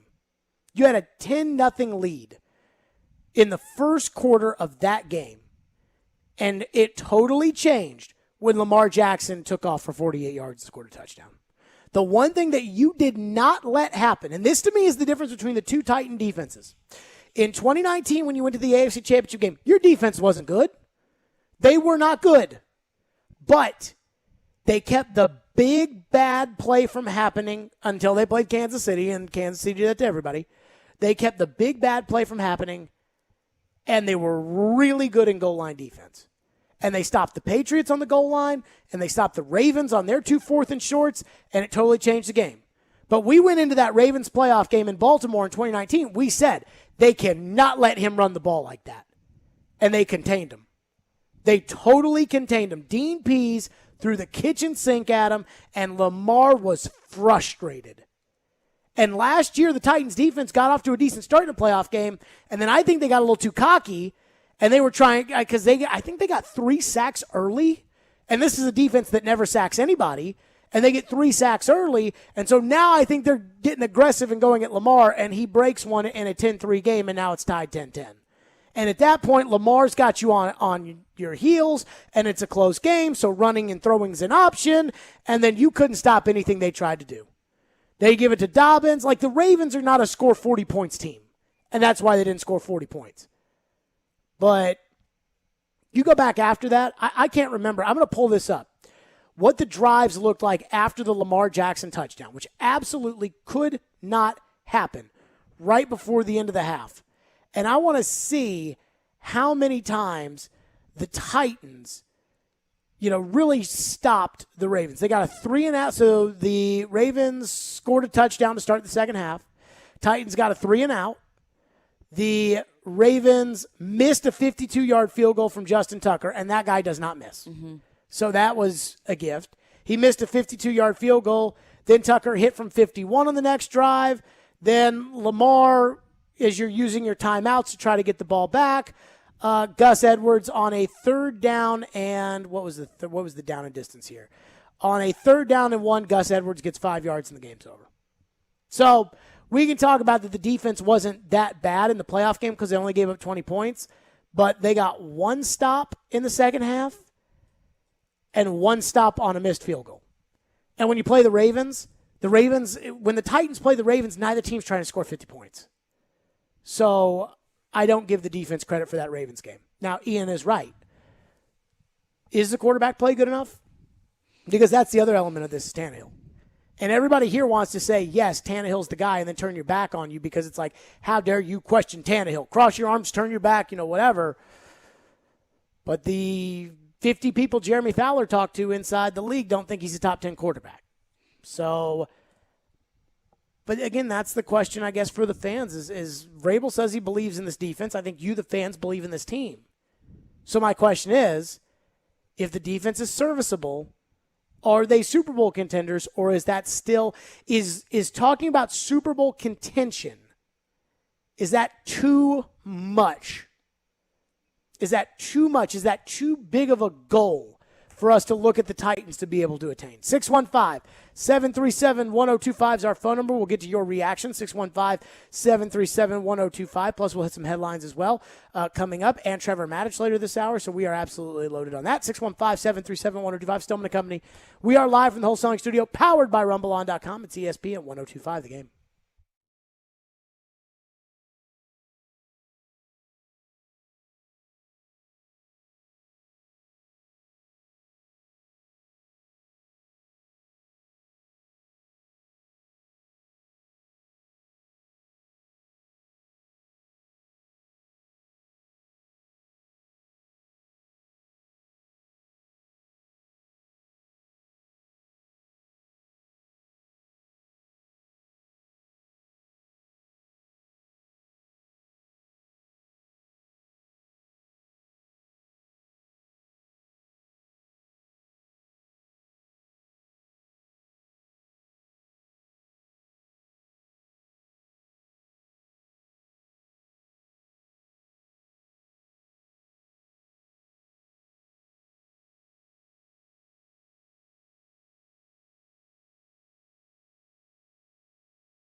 number of changes, Mike, defensively for you guys as you look at the personnel group overall? Are there certain traits that you hope to see in this group, or that that maybe some of the new personnel might bring? I mean, I think you're always looking for players that are impactful, that are willing to be playmakers within your scheme. I think that you have to play within a scheme and you have to do your job. But at some point in time, there's a football, and your job is to go get it or knock it away from somebody or, tackle the guy with the ball. And so the more that we can have guys that impact football game, that are ability to make plays, would always be welcome.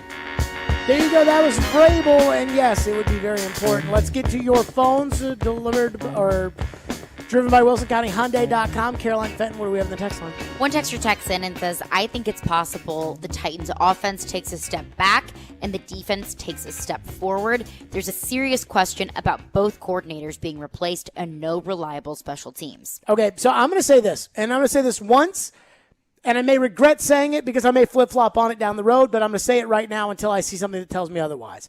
If offensive coordinator ends up being a problem, then I think it's on Tannehill. I think it's on Tannehill if offensive coordinator is a problem. Because I will ask you this. Do you remember when Bill O'Brien left New England and Josh McDaniels came in? Mm-hmm. Do you remember any difference? Nope. Okay. And I think a lot of people do not remember that because it didn't really seem like the Patriots skipped a beat. Yeah, nobody pays attention to that. Nobody pays attention to a coordinator change unless it's an unmitigated disaster like last year for the Titans on defense. But if you look at all these different, what did Byron Leftwich really do last year? Does anybody look at Byron Leftwich, who was drafted 3 years after Brady? Does anybody look at Byron Leftwich and think, you know what? Buccaneers were just great last year because of Byron Leftwich. No. So, Todd Downing, the offensive coordinator talk, it's only an issue if Tannehill's not good enough to carry a coordinator like all these other great quarterbacks do. Matt Ryan, not good enough to carry the coordinator. The coordinator needs to carry him. Garoppolo, we'll see. But very few guys are that dependent on the coordinator. And if you fail with the change in coordinator, then it's more you than it is the coordinator. What's next? Alex texts in and says Tannehill's got to do it without play action. We have to win games when Henry is held under 100 yards. True, but they're still going to need to be able to use play action. I mean, I do think there is going to be this sense that Ryan Tannehill's got to be able to throw the football down the field in a game where you're trailing. When you are down by 13 points in the fourth quarter, Derrick Henry's not an option. Tannehill's got to find a way to win you that game. Right. And that is the next step. Time for headlines with Caroline. We're spanning the sports world. It's Headlines with Caroline on Stillman and Company, right here on Nashville's best sports talk. ESPN 102.5 The Game and the Game Nashville app. Simone Biles withdrew from the Olympic team final last night. Or this morning, the Tokyo time has me all messed up.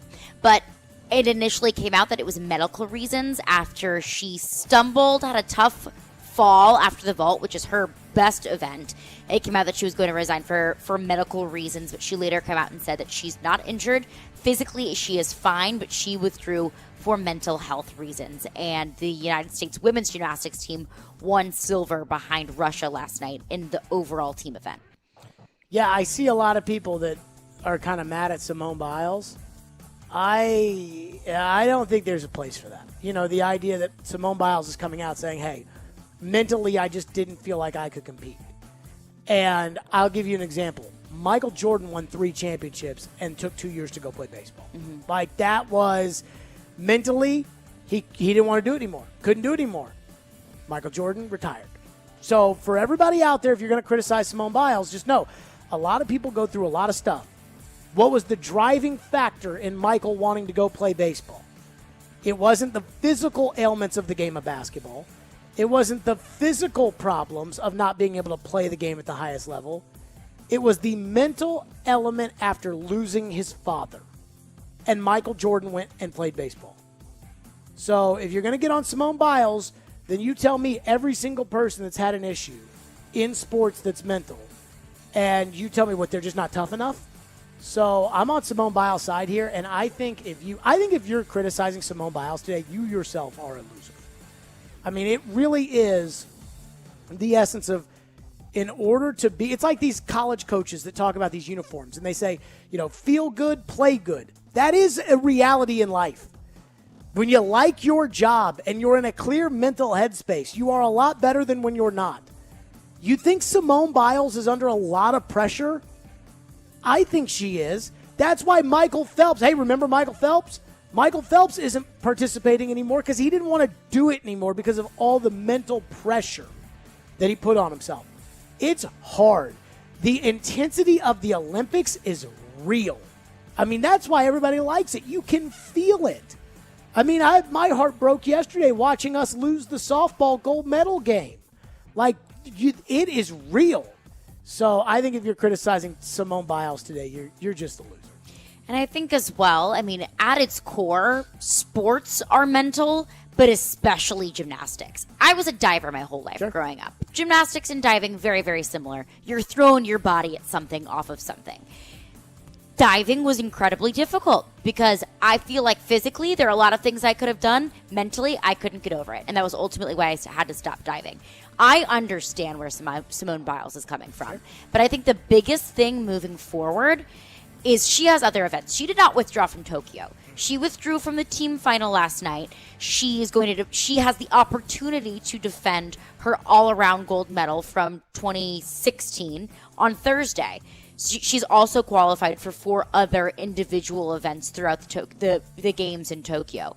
So that's another thing to keep an eye on is what are we looking at moving forward with Simone Biles? She has an opportunity to break a world record for the number of medals that she will win as an Olympic gymnast. Is that something that she's looking into? Is that something that we have to look forward to in following her journey? But all of that aside, Simone Biles last night, I think that you can give her a little bit of grace given the amount of pressure put on herself by others and also by herself. What's next? Also, Ken Davidoff, who's a sports writer for the New York Post, said that the Mets' agreement with their top draft pick, Kumar Rocker, Vandy star, is in limbo after the team expressed concerns about Rocker's pitching elbow. So it doesn't mean that we don't know exactly what it is. Doesn't mean that he's going to need surgery. Doesn't mean that the Mets are absolutely 100% out on Kumar Rocker. But there are some elbow issues that the Mets are a little bit concerned about. They have signed all of their other 19 picks. That's all taken care of. But they're a little bit nervous to sign Kumar Rocker given this injury. Aria Gerson, who covers Vanderbilt for the Tennessean, said the injury was likely not why he fell in the draft, and the Mets likely did not know about this elbow issue. She said it was more likely due to his performance at Vanderbilt this year. I think people were a little bit lower on Kumar Rocker in this past year than they were the year before. However, that's something to keep an eye on with Kumar Rocker moving forward is his elbow injury and his future with the New York Mets. Yeah, this is not a place you want to be in if you're Kumar Rocker. I think I can remember 2 guys. Carter Stewart was one of them, was a top 10 pick.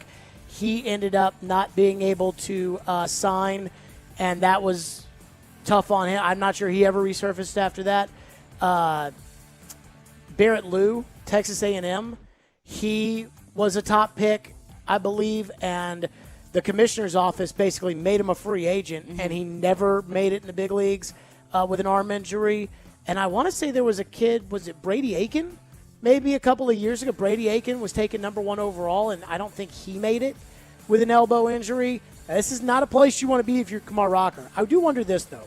The reason Rocker fell in the draft wasn't because of the performance. It was because he wanted too much money, and he wanted above slot. So all these teams were passing because they didn't want to pay him. They wanted to pay slot or below slot so they could spend their money on other guys. I wonder if the Mets took Rocker, and now they're using this to get his number down back to slot. Probably. And so before I, jump in one way or another, I do wonder if these are negotiating tactics on both sides. Very well could be. But I will say this. Guys that teams are refusing to sign because of elbow injuries, the history is not good for those guys in the MLB draft. You know me, I think Rocker's the greatest player to ever play for Tim Corbin, greatest college player. But I've always thought that Jack Leiter was a better pro. But hopefully Rocker's elbow is just a minor hiccup here, and he'll eventually come to an agreement with the Mets and get his pro career started. Those are headlines with Caroline. Interesting read in The Athletic today about whether or not Texas and Oklahoma's addition to the SEC is going to kill college football. We discussed this last week. And how big is the impact? Trevor Maddich, ESPN, will join us next. What does Trevor think of all the latest developments and where are all these other teams in the Big 12 going to go? That's next. Stillman and Company. It's ESPN 102.5 The Game.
Stillman and Company, delivered by TriStar Moving. I'm reading an article in The Athletic Chris Vanini wrote, and he's talking about something I completely forgot about that happened in European soccer. I don't know if you remember this, but apparently in April, their European soccer teams wanted to come up with the Super League, where 12 of the top soccer clubs in Europe hope to form a breakaway postseason that would bring them more prestige and a lot more television money, but instead, fans hated it. Oh, fans were protesting it in the streets.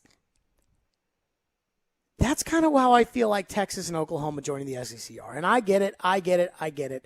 As Vanini writes, it turned out Texas and Oklahoma have been eyeing a move from the Big 12 to the SEC for months. It doesn't matter that they've already have favored nation status in their current league. It doesn't matter that Oklahoma is a perennial top 5 team and that a 12-team playoff benefits a Texas program that has struggled to get to 10 wins. But the battle scars of the realignment hysteria from 2010 is back. And quite honestly, Vanini writes, it sucks. Joining us now, Trevor Maddich, ESPN college football analyst, brought to you by Houston Clinic Orthopedics. When experience matters. Trevor, your reaction to the moves of Texas and Oklahoma joining the SEC. I've lived in the SEC footprint my whole life except for 1 year. And I will say this, I don't know many SEC fans that like this move. I don't know many fans that like this move. I get the money and whatever, but Trevor, how do you feel about this? It's hard to say, Jared, because on the one hand, conferences as we know them are going away. And I think it will end up being, especially if the SEC continues to add teams, it'll end up being a new Division I of college football. You'll have what the SEC puts together. They may stop at 16 now, but they may go on to 20 or 30 or 32 like the NFL and call that the new Division I of college football. And then how they would shake out the conferences, et cetera, it doesn't really matter because conferences as we know them, intersectional play as we know it, will largely be diminished.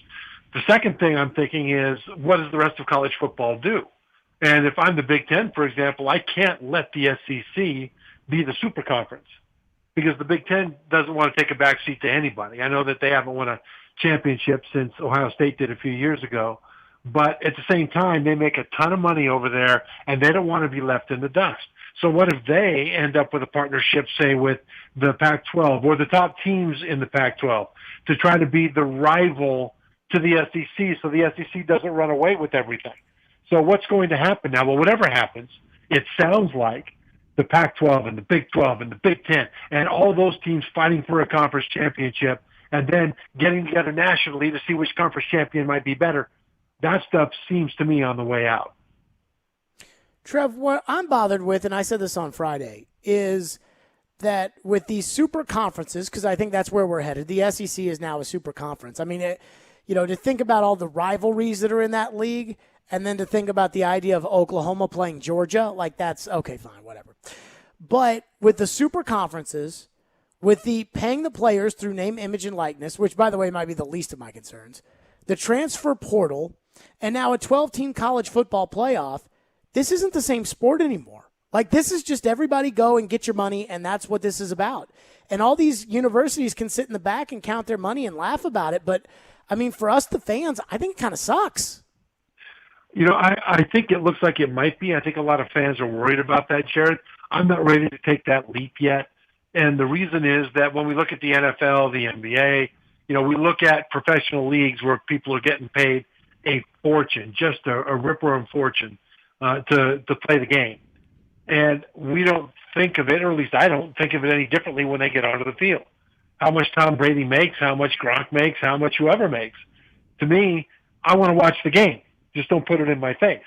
And so I think for all the finances that are going to change, the payment of players that's going to change, what that's going to do to the haves and have-nots, especially now as the SEC is moving into another stratosphere when it comes to income, I think that fans, once the kickoff happens, might just want their team to win.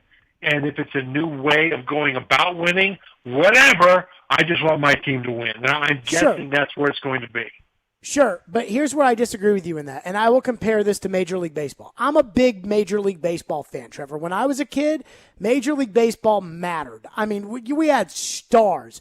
And I was a huge Braves fan, and the Braves were on TBS in the 90s, but we had stars. Ken Griffey Jr. and Mike Piazza and Roger Clemens and Derek Jeter and Barry Bonds, and legitimate stars. Baseball was much bigger than it is now. But what Major League Baseball has done is they've just decided all we care about is the money. So we're going to play all these games. We're going to keep expanding the playoffs so all these teams get in, even though after 162 games, I think it's pretty obvious who the best teams are. Let's just add more people into the playoffs because we make more money this way. And now people who like baseball like their team. So if you're a Red Sox fan, you will watch the Red Sox. and that's fine. But you won't catch me, Trevor, watching an Orioles versus White Sox game on MLB Network ever. And I worry that that's where college football is headed, that if you are a Florida fan, you will watch Florida.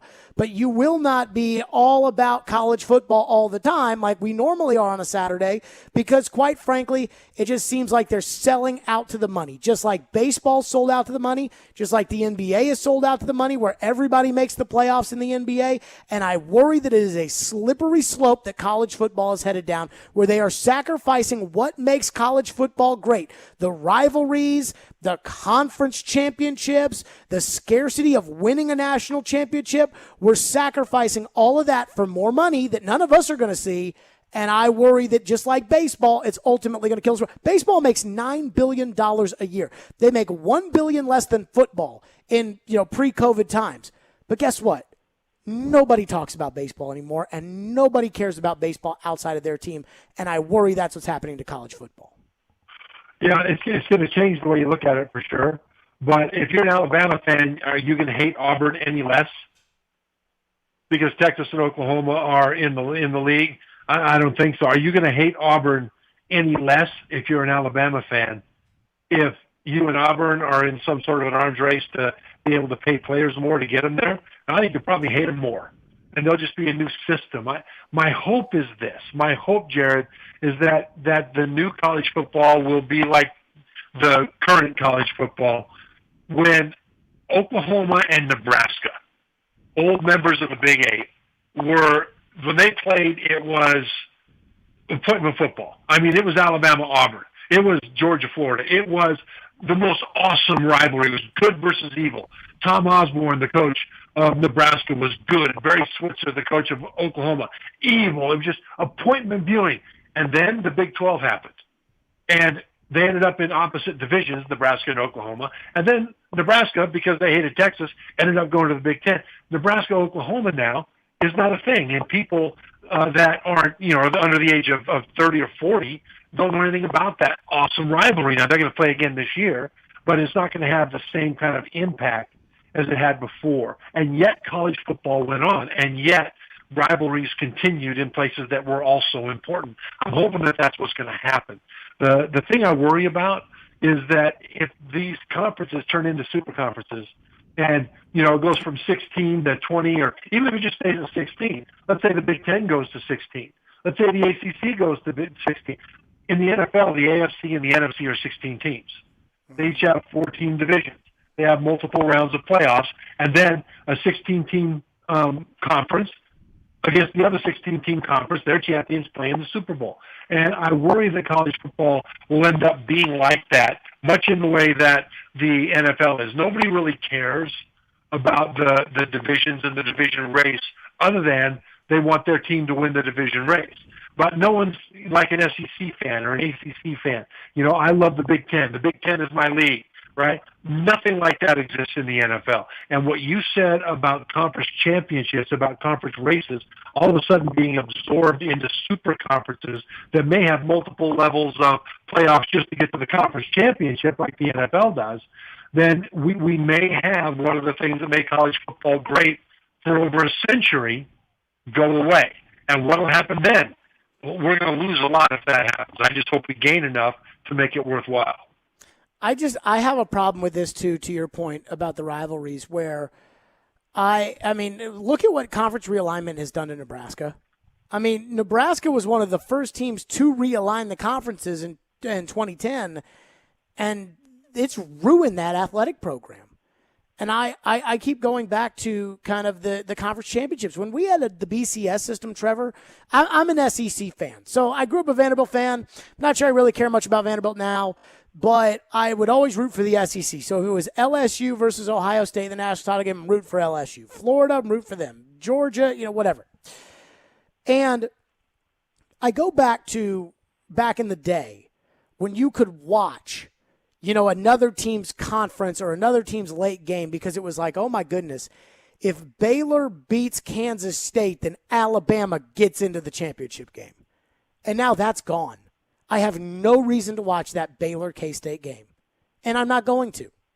And that's when I talk about the scarcity of winning a title in college football. We got 12-team playoffs. We got these super conferences where now you finish third or fourth and you got a chance to make the playoff. This is not the NFL. And if college football thinks they're going to try to be the NFL, they're going to fail because it's not the NFL. And then at that point, I wonder if the fans, just like how college basketball, since the one and done has kind of ruined everything, I worry that's where we're headed with college football. Well, yeah, and that's a huge potential problem, and I really worry about that, Jared. I really worry about that because the more I think about this SEC Super Conference, the more I think where they're really heading is to create that new Division I of college football, to bring in the best of all of the teams around the country, the best of the programs, and then say, okay, we're leaving the NCAA behind, which they kind of already have done to a large degree. We're going to negotiate our own TV contracts just with us. We're not going to play you guys because we've got 30 teams here that we think are the best. And what happens to everybody else? Now, that next tier would still be fine. But then what happens to the group of 5 teams? What happens to the smaller programs that are important to college football and are just barely hanging on right now? They're going to go away. What happens to the bowls? There's a whole lot of things to worry about. I don't mind them going after money. Money to me is not a problem. It's what you do with the money or what you do to try to get to the money. And I'm wondering if Texas and Oklahoma are going to the SEC because they think they can get paid a lot more. Because under the current circumstance, the Big 12 only has 10 teams. They split their revenues 10 ways, right? And the SEC right now is 14 teams, so it's a bigger split. So the Big 12 makes as much almost as anybody. Certainly the Big 12 makes a lot of money. So why would they want to blow this thing up now? And the thing I've got to think about is that they know that the SEC is going to head into this expansion anyway. The SEC knows they want to do this. They're looking possibly at, tech companies getting involved in broadcasting and all the different revenue streams that might be able to command from a bigger conference.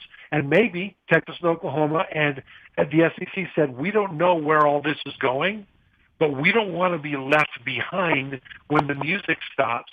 We don't want anybody else to get the jump on us. And if we think it's going to happen in the future anyway, and for the SEC, let's take 2 of the biggest brands in college football and Adam. If you're Oklahoma and Texas, let's jump into the strongest conference and then let the consequences be a problem of everybody else. Trevor Maddich with us, brought to you by Houston Clinic Orthopedics, when experience matters. What about the rest of the Big 12? Where are they going next with Trevor Stillman and company? It's ESPN 102.5 The Game.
Stillman and Company, delivered by TriStar Moving.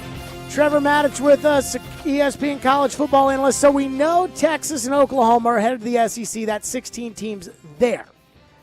So Trev, again brought to you by Houston Clinic Orthopedics, when experience matters. What about the rest of the Big 12? You know, the Big Ten's got 2 spots they can fill. The ACC's got 2 spots they can fill. The Pac-12 has 4 spots they can fill. And they've said in the Pac-12, you know, we don't need to necessarily add teams. So I think that's kind of a leverage play of, you know, give me your best offer, Kansas State. You know, that kind of thing. If I'm Texas Tech, Trevor, I'm worried. How do you feel about the rest of the Big 12? Well, it could be a huge scramble. It's like the Big East a few years ago when they just completely dissolved. It was a huge scramble to see who could get into a conference, and it was every program for itself. I mean, you had Virginia Tech and Miami joining before everything went apart, the ACC. Then you had Pitt and Syracuse getting in there, but Connecticut, UConn was left by itself. They were in the Big East in football and basketball, and they had one of the best women's and men's basketball programs in the entire country, and yet they were left without a home, especially for football. And right now, UConn football is just languishing. And so right now, the Big 12, the rest of the teams are probably looking at that. Now, what would they do? I think it really depends on what everybody else does. I think if the Pac-12, ACC, Big 10 try to add teams, they'll be in line trying to sell those other conferences to allow them to get in and leave everybody else behind, right? That'll happen. If the SEC stops at 16, and if the other conferences hold pat and don't try to add right now, then the rest of the 8 teams in the Big 12 have a chance to continue on in a conference. And they could either just keep the 8, you know, they won't make as much money without Texas and Oklahoma, but they'll also be dividing the money that they do make among 8 teams instead of 10 now. And so they'll still make, you know, enough money to get by. And they could add a couple of teams. I mean, there's some teams out there that would be interesting. There's some teams in the AAC that are natural fits. Cincinnati is one of them. You know, why would Cincinnati want to leave the AAC? Well, money. If it looks like the conference expansion is over for a while, then the Big 12 intact will make less money. Now, they are making around, I think, the last couple of years, $35 million a year per school in the Big 12. The AAC makes approximately, I think, $7 or $8 million. So the Big 12 could have their money cut in half. They could go down to $16 million and still make twice as much as one of the top group of 5 conferences. So I don't see any of the Big 12 teams scrambling to get into the AAC to play alongside of Houston and UCF and Cincinnati, unless it looks like the Big 12 isn't going to exist at all, in which case it's every program for himself. Doesn't the Pac-12 kind of decide that? Maybe even the Big Ten. If the Big Ten comes and grabs Kansas State and, you know, I think that those Dallas teams, you know, the Baylors and the TCUs are probably the most vulnerable or the most likely to go because they represent the Dallas market. If all of a sudden the Big Ten grabs TCU and the Pac-12 grabs Baylor, isn't that it for any pipe dream that the Big 12 could survive without these 2 schools? And why would those 2 conferences not go after the Dallas market, which is obviously a huge TV market in America? Yeah, that's a massive market. You're right about that. And that's one thing that they might do. I mean, why did the Big Ten add Rutgers? Because of Scarlet Knight football tradition? No, it was the New York City market for the Big Ten network. Can you explain to me why they considered – I'm sorry to cut you off, Trevor, but Can you explain to me why they considered Rutgers ahead of Connecticut?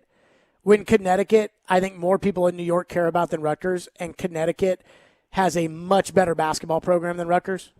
That's a great question, and I wish I knew the answer to that, because the basketball programs would accrue, men and women, would be accredited to the Big Ten immediately. And then the football program, you know, was way behind, but so was Rutgers until they hired Greg Schiano here. So that's a good question, but I know that they wanted the market. And so they got that through Rutgers. And so, you know, that's one of the things they're looking for. But one thing that's interesting is that there are limitations to the Big Ten to add universities unless they're willing to forego some of their academic standards. Everybody except for Nebraska, I think, in the Big Ten is a member of the AAU, the Association of American Universities. Nebraska was when they entered the Big Ten. I think they lost their accreditation. I don't know if they got it back yet. But in the Big 12, Iowa State and Kansas are both members of the AAU, I believe. So they would be natural fit academically. And the Big 10 does have really tremendous pride in the academic association, not just in the athletic association. Pac-12, there's also a lot of outstanding schools. And so one possibility, rather than just add 2 or 4 teams, a possibility might be to have an association between the Big Ten and the Pac-12 and have them be loosely now one organization. And the same thing could happen with the ACC and the SEC. And you'd end up with, instead of 4 super conferences, you'd end up with 2 super duper conferences with 2 halves in each one of them. So these are some of the things that could happen. But if that happens, what happens to the TV markets? What happens to the way revenue streams out to the whole universe of college football? And you can make the case that it wouldn't be any different because there are only so many windows that you can put teams anyway, and you're not adding teams to the inventory to broadcast. You're just adding teams to conferences. But the total universe of inventory for ESPN and Fox and Amazon, if they jump in, et cetera, remains the same. So, I don't really have a good handle on what exactly is going to happen if this thing turns into massive super conferences from a broadcasting standpoint. I can say that if the SEC stops with Texas and Oklahoma and nobody else starts poaching other places, that it shouldn't be a whole lot different for fans as they watch. What it will be different for is Oklahoma and Texas, especially Texas. Oklahoma has ruled the Big 12. You think they're going to be winning championships in the SEC left and right like they did in the Big 12? Yeah, I don't think so. They got to get past Alabama like everybody else, but now you've got teams like Georgia and Florida and Texas A&M and LSU, now Auburn when they're playing well, there's no equivalent in the Big 12. Texas, that couldn't even win the Big 12, for goodness sake, all of a sudden now is going to be even farther down the pecking order. Texas is looking at being an also-ran year after year after year, fighting for that number 4 spot in their division every year until they really pick up the pace. So right now, fans, I think, are going to see football games played, and they're going to enjoy the games. But I wonder if fans of Oklahoma and Texas are going to get what they think they're going to get over the short term. Trevor Matich, ESPN college football analyst, is our guest. I can't tell you why I think this is going to be like college basketball, but the one and done has absolutely ruined college basketball. And now, with all the shoe deals and the money, and yet North Carolina, Duke, Kentucky, they were all the schools that we thought were going to benefit from the one and dones. They are the blue bloods, and yet at the same time, Trev, it just doesn't feel like the spirit of the sport is there anymore, and I worry about that. And when you talk about 2 super-duper conferences, I start to think, okay, it's the minor leagues of football. And for some reason, I just think this is going to be really bad for the spirit of the sport. Yeah. Jared, I agree with you that is a huge risk, but I don't know that the conference realignment is the biggest influencer in that. I think it's the NIL money, and I think it's the Supreme Court in their decision to allow that also said in side opinions that it seems like any other restriction on paying players would also be an illegal restraint of trade.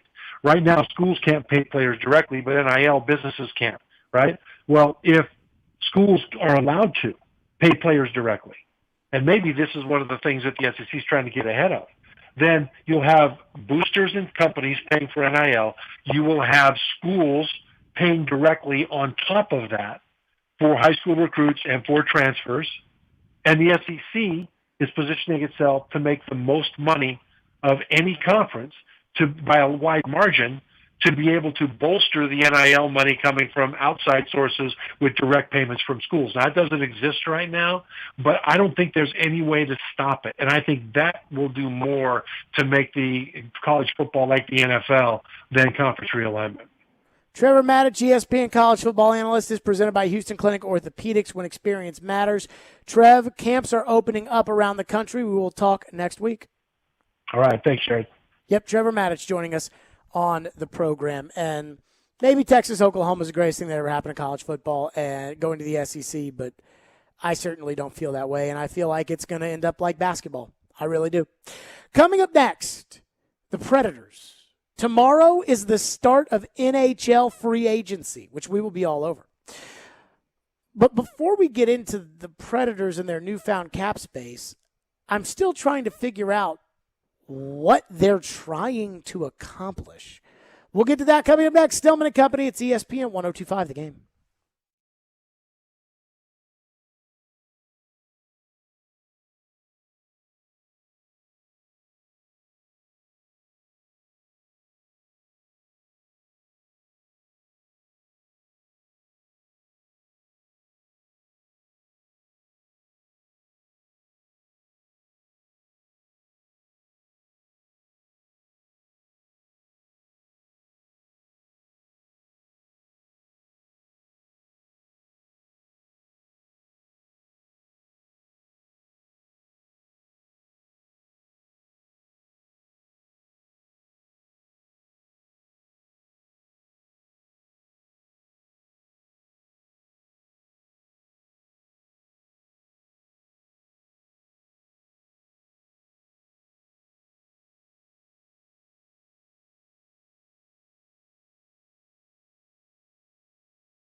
Stillman and Company, delivered by TriStar Moving. ESPN 102.5 The Game. Tomorrow starts NHL free agency, and the Predators have some cap space now. I mean, they have created some cap space, getting rid of Ryan Ellis, which we were in favor of, getting rid of Victor Arvidsson, which we were in favor of. That has created some cap space. Now, they're also doing a lot of things we don't agree with, but let's put that aside for a second. There's not a lot of game changers that are hitting free agency. In fact, a lot of teams are looking to trade right now with the flat cap. For example, the Chicago Blackhawks. Trade. Not sign. Trade. Tomorrow at 11 a.m. Central Time, so when Darren Donick and Chase are on, is when NHL free agency will open. And the Predators, as I said, have the cap space to be active, but I'm not sure I know what they're going to do. Oftentimes, you have a pretty good idea what a team thinks of themselves when they start making roster moves. When they start trading away a bunch of expensive veterans because they're not winning, normally it's because they're trying to tear it down. But the general manager here said, nope, competitive rebuild. When they go after aging veterans on one-year deals, It's to find somebody to plug right in to try to keep a winner going. But it doesn't seem like they're going to be very interested in that. So what are they trying to do? We hear that they're interested in Mikhail Granlund and that they really want Mikhail Granlund back after they did everything the last 2 years in their power not to trade him. And now we're hearing that he's probably maybe not going to come back. So what is the plan for the Predators? David Poyle was on Darren Donick and Chase yesterday. Chase McCabe asked him, what's the plan? No matter how much we plan and what we think might happen, there's always a few curveballs that are thrown your way in terms of players' availability. There could be a player that doesn't get a qualifying offer that we think is a very good player that we don't necessarily even have on our list or even thinking about today. It just be so many different things that take place. What we can control in the next 2 days, here today and tomorrow, is our own players that are restricted free agents and even our unrestricted free agents in terms of trying to work out a deal with them. But after that, as I say, it is free agency, so anybody can talk to anybody. There's certain things I would like to do, and again, we've got plan A, B, C, and these different ideas, these different positions. I mean, again, we need to get a goaltender as a backup goaltender too. So we have a list of X number of goalies that we will be contacting, and they all range in difference of age, difference in career, what they played. Some have been number ones, some have been backups, and some are younger, some have more growth potential. All those things are going to go into what I would call a final decision in terms of what we exactly do. So I think your questions are great, but a lot of it will become hopefully a lot clearer by probably late Wednesday. Okay. That's a great way to sidestep the question. But what is the plan? Are you trying to build a team next year that can compete for the Stanley Cup? Because I've heard some of the things David Poyle said, and you hear some of those things, and you think, wow, he thinks that this team played so well in the last month and competed with Carolina that they can, with some changes, go out there and compete for the Cup next year. Now, I don't believe they can do that, but again, this isn't what I believe because I'm not calling the shots. It's what he believes, and he believes a lot of things I don't believe. So last year at the trade deadline, when they didn't trade, he said, we're going to make a run for it. We're going to try to go for it. He's telling you, we're going to try to win the Cup this year. Now, all of us thought that was foolish, and it was. But that was the plan. At least I understand what you're trying to do. What are the Predators trying to do? What is their goal? I mean, in all seriousness, and they're never going to tell you. Because if you ask a general manager what's your goal, it'll always be to win the Super Bowl or the World Series or the NBA Finals or the Stanley Cup, or they're always trying to win a championship. You go to Clark Lee and you say, Coach Lee at Vanderbilt, what is your goal for your tenure at Vanderbilt? He's not going to say, hey, I'd like to win 8 or 9 games every now and then, win some bowl games. He's going to tell, we want to build Vanderbilt into a national championship. Okay, all right, fine. No one else has ever done that in the history of the sport, but yeah, okay, that's your goal. Fine. What is the goal? Because what is the goal, in my opinion, is what affects what you do. It affects what is realistic. And I think there's probably 3 choices. And in theory, you could achieve all of them with the same one, but I don't think that's really how this works. The first choice is you're doing everything in your power to build the best team possible to try to go win the Cup. And if that's the case, then you sign long-term contracts to players like Gabriel Landeskog. And you go out and try to sign the best free agents and you try to put them on your team and you say, okay, with Saros in goal and Yossi and Forsberg and Ekholm, and we pray that Joe Hansen or Duchesne shows up, we got a team that went 6 games with Carolina that we think can compete. So we're going to add Dougie Hamilton on defense for 6 years, and we're going to add Gabriel Landeskog at the forward position, and we're going to re-sign Granlund. We're going to max out at the cap, and we're going to go for the championship. I wouldn't do it, but that's an option. I don't think they're going to do that either. The second option is you just let the young guys play. You look at your cap space and you say, you know what? Let's let the young guys play. And then if in the middle of the year we need to make an acquisition we have the cap space to do so. If in the middle of the year we're not very good and we've learned that the young guys can't play, then we can take on some contracts and we can get some picks in exchange for taking on those contracts people don't like, using our cap space in order to take on bad contracts so somebody else can then go out and get a good player for a run. And you can get some draft picks that way. Not a bad idea. But I don't think they're going to do that either. I don't think the 72-year-old general manager is going to just let the young guys play. And I certainly know the coach is not going to just let the young guys play because he didn't let the young guys play last year.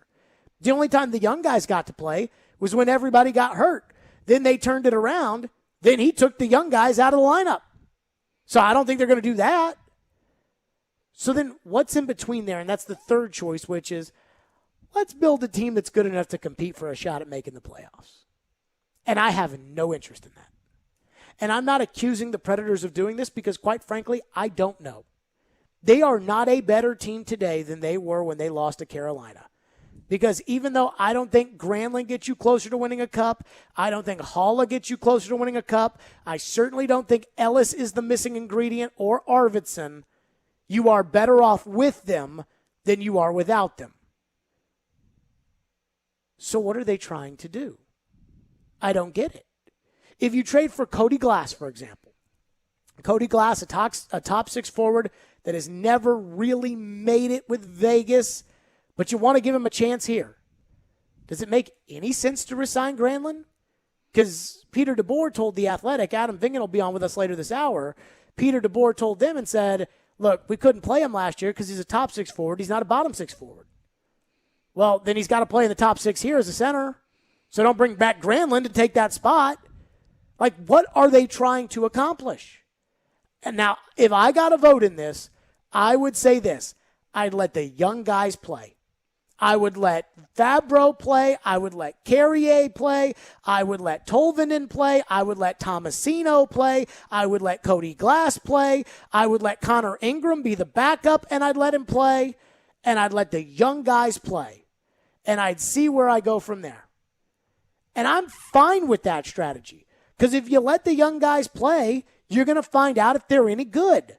And if they are good, then all of a sudden, hey, you've got Forsberg, Ekholm, and Yossi, and now you've got Tomasino and Carrier and Fabro have played through their mistakes, which, by the way, people have a hard time processing this. You can get better.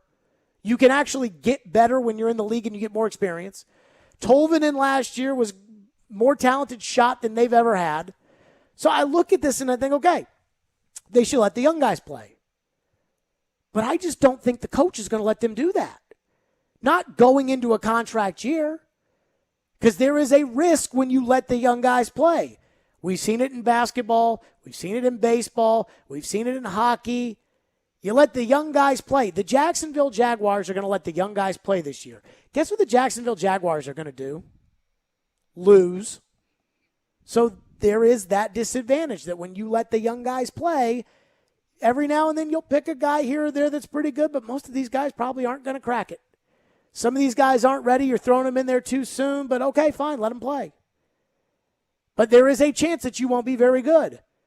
Coaches that are coaching for their jobs, and unless the Predators have secretly given John Hines a contract extension that I don't know about, the Predators, John Hines is coaching for his job this year because he doesn't have a contract after next year, as has been reported. If that's the case, you think he's going to let Dante Fabro play through his mistakes? By the way, they just signed Ben Harper yesterday, 1 year, $800,000. So what's the plan? Like, is the plan to let the young guys play and kind of say, you know what, with Saros in goal, maybe we can grow this thing organically and, you know, develop the superstars that we've tried to sign for and we've tried to trade for? Is it, we're going to go out in free agency and get the best players and make a splash?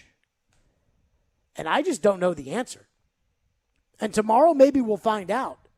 But sometimes I feel like they don't completely know the answer either. That like they're all caught up in whatever they want to believe as opposed to what reality is. And the reality to me is I'm not interested in making the playoffs just for making the playoffs' sake. Now, maybe ownership looks at making the playoffs, and maybe one round to them is an extra $25 million. So as long as you make the playoffs, you're doing a good job. I don't know. But I'm not interested in building a team that is just capable of making the playoffs. I am interested in building a team that can compete at the highest level. And this is hockey, where in order to win the cup, you have to win 16 times. This is not the NFL where you can get into the playoffs and you can sneak your way into an AFC or NFC championship game, or maybe even sneak your way into a Super Bowl. This is the NHL. So I have to ask you, what do you want them to do? What do you think their plan should be? And do you see them doing it? Personally, as I said, I want them to play the young players. And I'm going into this with the idea that if they play the young players, that if their top six next year is littered with guys like Tomasino and Tolvanen and Cody Glass, and that means not bringing back a Granlund, and their bottom six are your guys that they just seem to freaking love, like Tanner Jeannot and Yakov Trenin, and your defense pairings are Fabro and Carrier and Philippe Myers and those guys, fine. You're probably going to lose a lot of games, but I'm okay with it. Get a good pick, make some trades, get some more picks, okay. But I don't think they're going to do that. I don't think the 72-year-old general manager who 4 years ago tasted victory or was so close to tasting the cup is going to be that easy to say, all right, let's rebuild and play the young guys. I don't think the coach in a contract year is going to say, okay, let's play the young guys. So then what are they going to do? I would just like to know what they think of this team. The Chicago Blackhawks, for example, I don't totally agree with what they're doing, but I get their plan. They signed Taves and Kane to those long contracts, and once they signed those guys, everybody else had to go. And they tried to rebuild it on the fly, and it didn't work. So now they're selling all their assets, and they're getting Seth Jones. And they're getting Marc-Andre Fleury. And this may not work, and it may blow up in their faces, and they may be as bad as they've been and stuck with these contracts, but guess what? They're taking a crack at it. I get what they're doing. Maybe I wouldn't have done it their way, but at least I understand it. When the Predators won the Western Conference, and they traded for Kyle Turris, and they signed Nick Bonino, and even trading a first-round pick for Ryan Hartman, which I thought was horrific asset mismanagement, I at least knew what they were doing. When we weren't sure the year before if the Predators were legit contenders and all they did at the deadline was add P.A. Parento, I understood what they were doing. So tomorrow, what's the plan? What do we think they're going to do? Are they going for the end zone? Are they trying to make the playoffs? Are they going to let the young guys play? 615-737-1025. We'll get Caroline's reaction to that. We'll get your reaction to that. 615-737-1025. Adam Vingan will join us coming up later this hour as well. What does he think the plan is? 615-737-1025. We're live from the Wholesaling Studio, powered by RumbleOn.com, here on Stillman and Company. Let me tell all the fine folks out there about the fact that we're going to be giving away some tickets later this hour, so be listening for your chance for that. And that Nashville Sounds Baseball is on ESPN 94.9 tonight. The Sounds begin a 6-game homestand at First Horizon Park against the Columbus Clippers, AAA affiliate of the Cleveland Indians. Pregame with Jeff Hem 650, first pitch 7:05. Sounds Baseball on ESPN 94.9, presented by 312 Pizza Company and Farm Bureau Health Plans. I think a friend of mine actually plays on the Columbus Clippers, so I might have to make a trip out to First Horizon Park. You should. Stillman and Company. We're live from the Wholesaling Studio, powered by RumbleOn.com. It's ESPN 102.5 The Game.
obviously, the first and most important thing was, as I said, and you just mentioned it, that I really felt that we're kind of peaked out with our team, kind of leveling off, and I felt that if we stayed the same, that we actually make it worse, not better. So it was my judgment. It was time to make some changes.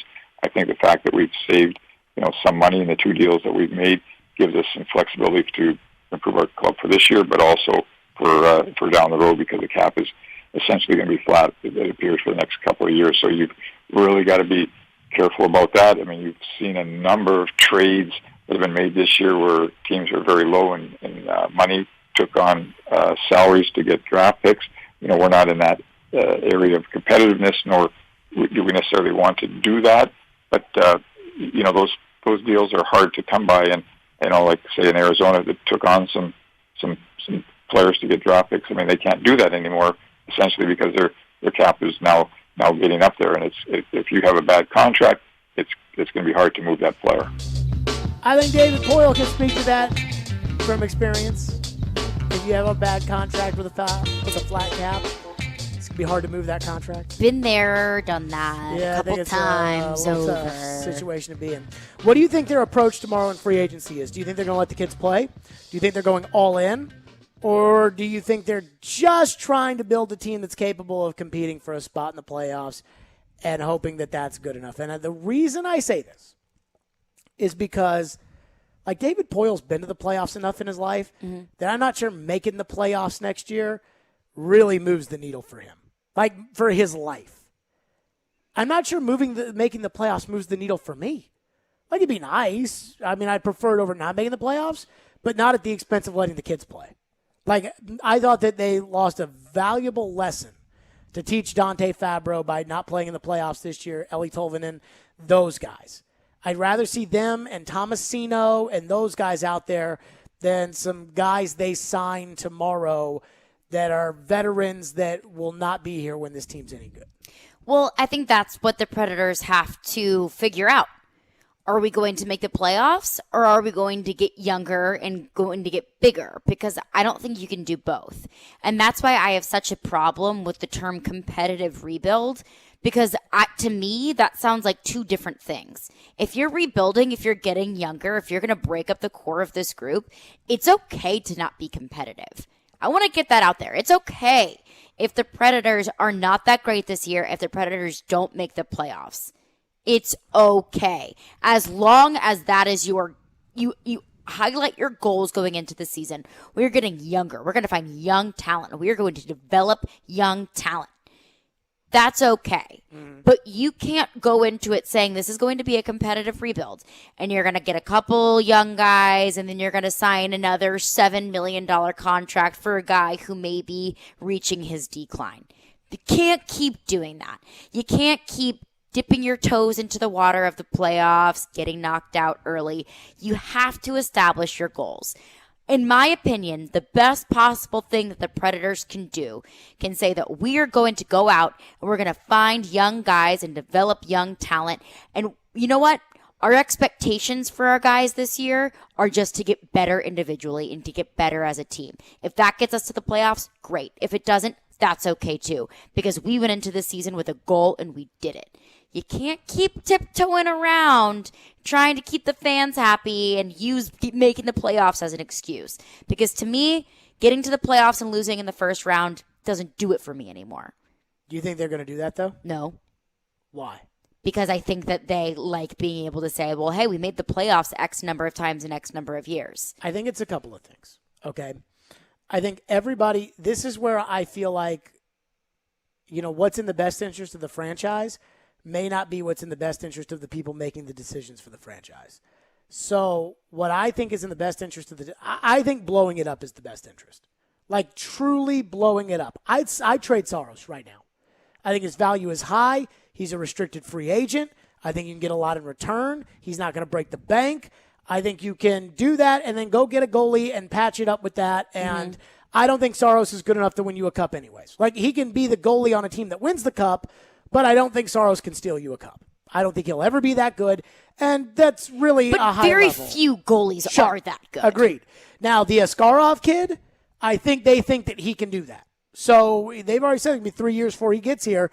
Well, now you've got 3 years to play with. But I'm telling you, I think there are 3 different angles to this. The first angle is Poyle. We know he's not getting any younger. We know that the fans here have very high standards that he set. And I think there's a fear that if they don't make the playoffs, that the fans, because again, 60% of the fans told Adam Vingan they think David should keep his job after last year, which amazes me, but I understand it. I think there's that sentiment that David is not going to want to do that. There's Hines, who is in a contract year. And if I was Hines and I had, the resume that I had, and I had, I think Hines actually benefits if he just develops the young guys. Like, forget about the wins and losses. But if he just develops the young guys and gets the team to buy in and all that kind of stuff, I think it matters more than what the playoff results are. But then you start running Ben Harper out in the playoffs, now I have a problem with that. But I think there's Hines, and I think there's a reluctance on him to play the young guys. I think he wants to put Brad Richardson in that lineup like he did. I think he wants to put Ben Harper in that lineup like he did and not put in Dante Fabro. And then I think there's Forsberg and Ekholm. I mean, if I'm Forsberg and Ekholm and you're letting the young guys go and they're not very good, I'm not resigning.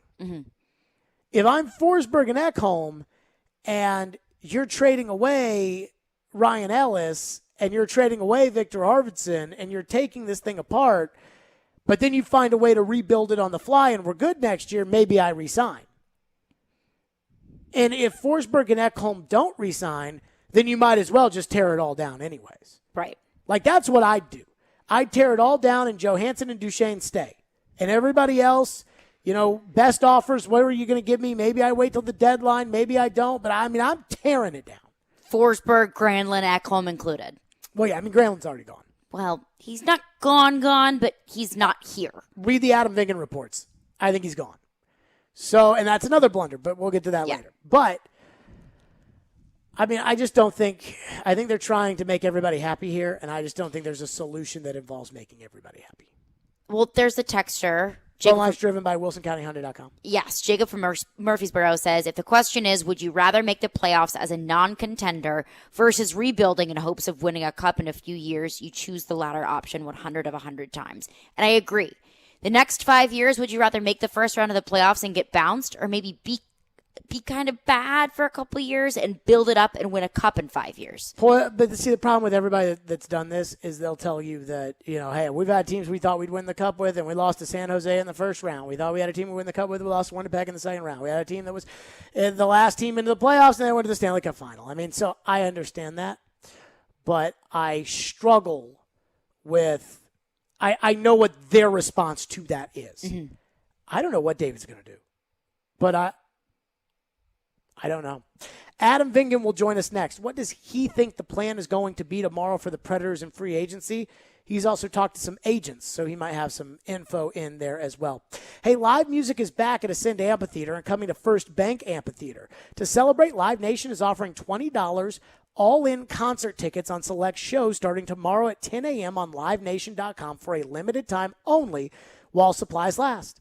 Be caller 5 right now at 615-737-1025, and you will win a pair of tickets to one of the shows that they are offering, which include Alice Cooper, Counting Crows, Modest Mouse, and more. We'll float on with Adam Vingan next. Stillman and Company were delivered by TriStar Moving. It's ESPN 1025 The Game.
11 a.m. tomorrow, NHL free agency begins. How active will the Predators be?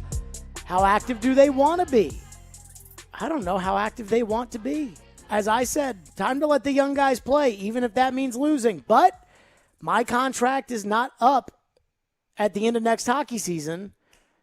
But even if it was, the results of the team wouldn't really matter that one way or the other. I'm not the coach.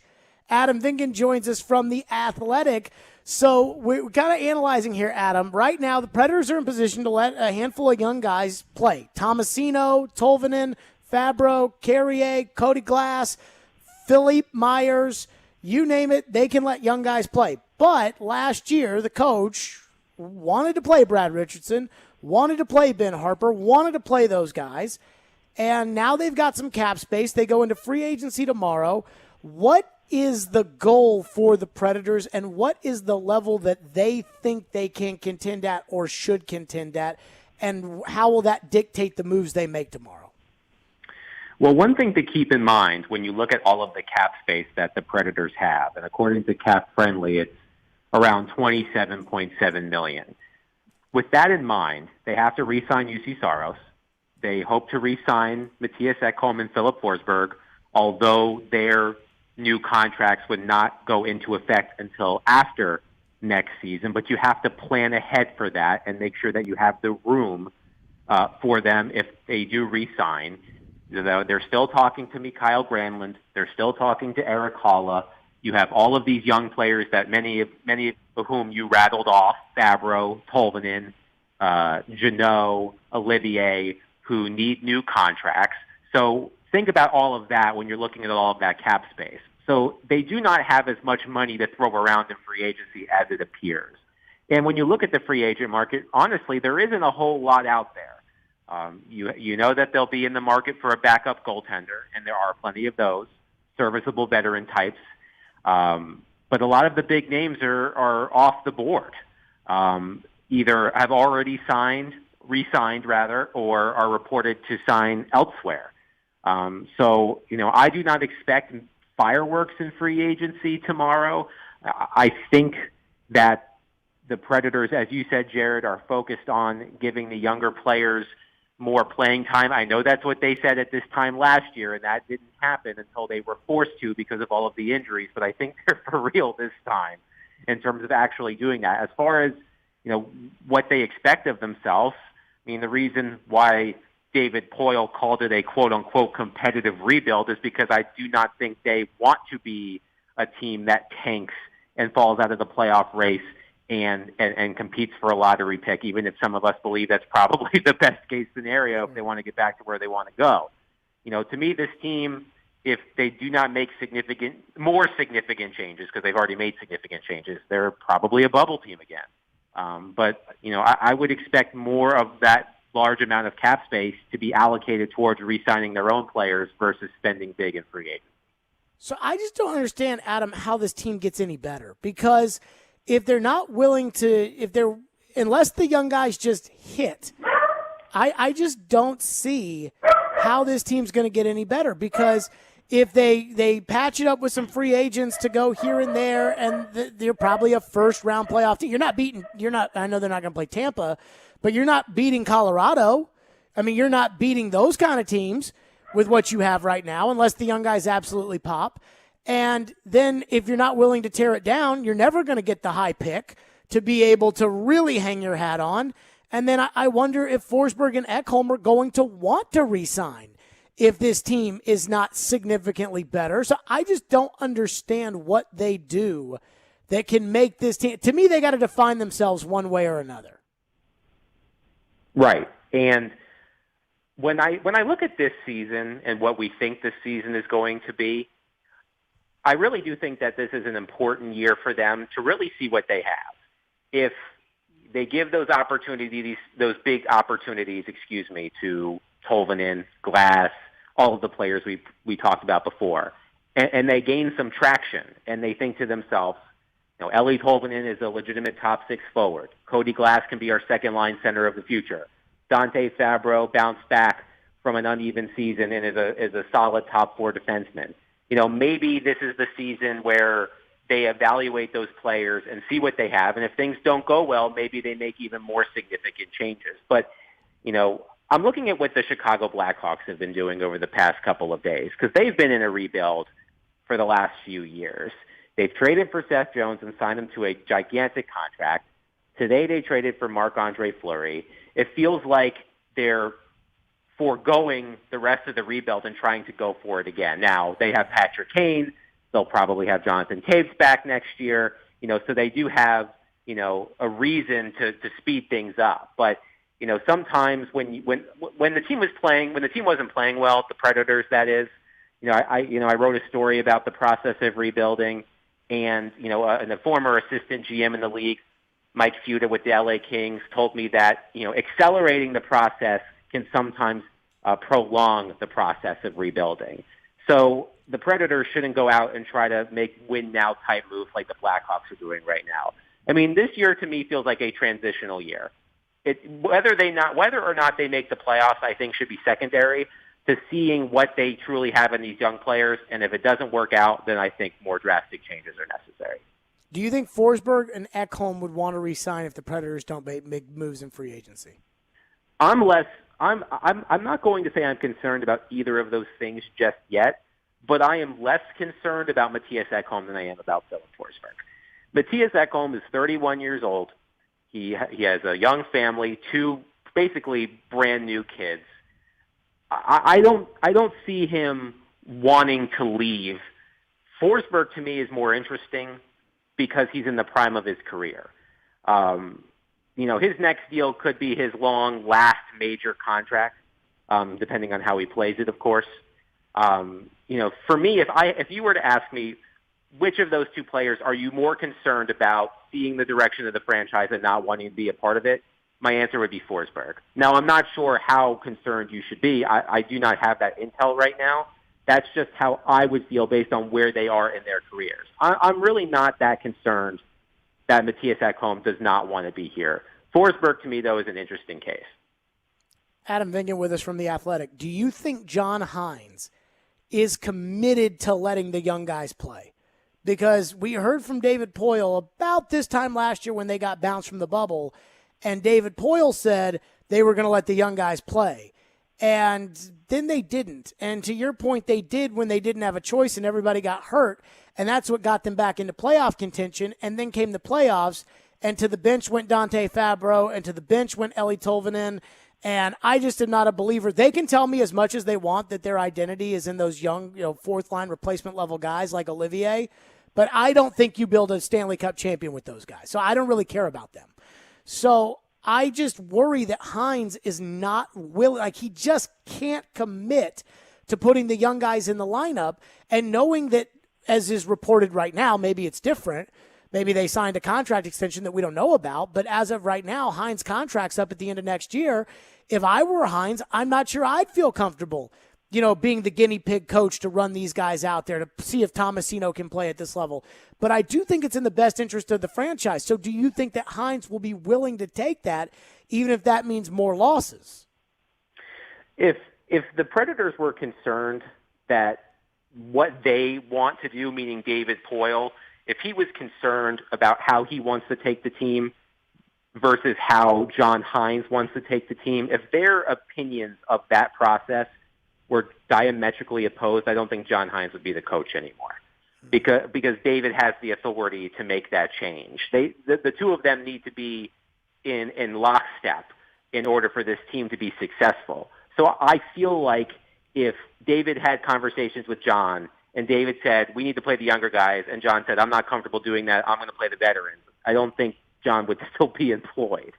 I know that it was a big deal to a lot of people when Eeli Tolvanen and Dante Fabro didn't play in the playoffs. And I agree with you. The fascination with Ben Harper, has never really made a lot of sense to me. And when they re-signed him yesterday, you were the first person I thought of, because I knew that you would flip your lid, which you did. I did. But when I look at the way that specifically with Eeli Tolvanen, when Eeli Tolvanen got hurt in the season, I agree with you. You've said this numerous times. There was a point in time during the season where Eeli Tolvanen was basically the primary source of offense. And then he got hurt. And when he came back to the lineup, he was not the same player. And I understand that having someone like Ellie Tolvanen in the lineup versus, say, Brad Richardson, if you're playing a team that you need to score more against, Ellie Tolvanen provides the hope of more offense, the potential for more offense than Brad Richardson. But Ellie Tolvanen, leading into the playoffs, I didn't think was playing very well. So when he was out of the lineup, it wasn't a shock to me, nor was I, that bent out of shape about it. Fabro, is a bit more interesting, but at least publicly, they appear to have a ton of confidence in him. Whether or not you agree with that is a different story. But I don't think there's a disagreement between the coach and the GM about the direction of the franchise and which way it should go. But I think the GM should try not to sign those veteran players in order for the coach not to have the opportunity to play them. No, that's what I said to Joe Rexrow today at Titans practice. Adam Vingan with us. I said, because they were talking in the morning about the Ben Harper contract. It's 1 year, $800,000. It's not a big deal. And to me, I said, this is why it's a big deal, because of what it represents, which is that they might play that guy this year when they have about 70,000 different options of younger players that have a little bit of upside or guys who might be better. I mean, they got Yossi, Carrier, Fabro, Ekholm, that's 4. Myers is 5. Benning, Borvietsky, Ferentz down at the lower level, who certainly has more upside than Harper. They can sign somebody who's better than Harper. I mean, that to me is what it represents, is like Ben Harper did a good job last year, and I'm sitting here saying, no, he's terrible. Oh, it's so frustrating, Adam, and I'm getting all worked up. I'm sorry about that, but I think when you look at what they could do in free agency, the players that they aren't bringing back, they're not bringing back Brad Richardson, they're not bringing back Eric Goodbranson. They're still talking to Mikael Granlund and Eric Halla, and I think if those two players were to come back, I think we know how important Granlund has been to this whole thing since the coaching change, and I think Halla was pretty good down the stretch. He was invisible early on, but I feel like he picked it up, in the second half of the season. The postseason, he spent most of his time trying to fight every member of the Carolina Hurricanes, but in the second half of the regular season, I thought he was pretty good. And if you have those guys on your roster, I think those are good veterans to still have. I don't think Granlund is going to steal a job from somebody, even though if he does not come back, I think Cody Glass makes perfect sense as a second-line center, because I think that's where the Predators want him to be. But as long as they don't go out tomorrow and basically do what they did last offseason and sign, Mark Borvietsky types, I think they should be okay. But I'm not expecting, anything major tomorrow in terms of that huge splash that makes your eyes bulge out and go, oh, my God, the Predators did what? Last thing for you quickly, Adam. Do they sign Granlund back tomorrow? I'm skeptical. Because I know that they want to. I'm wondering, however, if there is a reluctance on their part to make long-term commitments, especially to players at Granlund's age, because of the contracts they've signed recently that have not gone well. Matthew Shane, Ryan Johansson, Ryan Ellis, Kyle Turris. I wonder if they might differ enough on term that Granlund goes to market to see if he can get a long-term deal. Adam Vingan from The Athletic. He'll have the deadline covered as he always does. Adam, appreciate you. We'll talk soon. All right, Jared. Thanks. Yep, Adam Vingan joining us on the program. So how about that? We got the start of training camp tomorrow for practice with the Titans, and we got free agency in the NHL. So we should be pretty loaded. Carolines is next. Stillman and Company. It's ESPN 102.5 The Game.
Ryan Fenton's first training camp begins tomorrow. The Titans will hit the field in the morning. We'll have a full reaction at 2 o'clock. I will be out there at St. Thomas Sports Park. We will also have Predators opening up free agency. So just get ready for an absolutely loaded show tomorrow.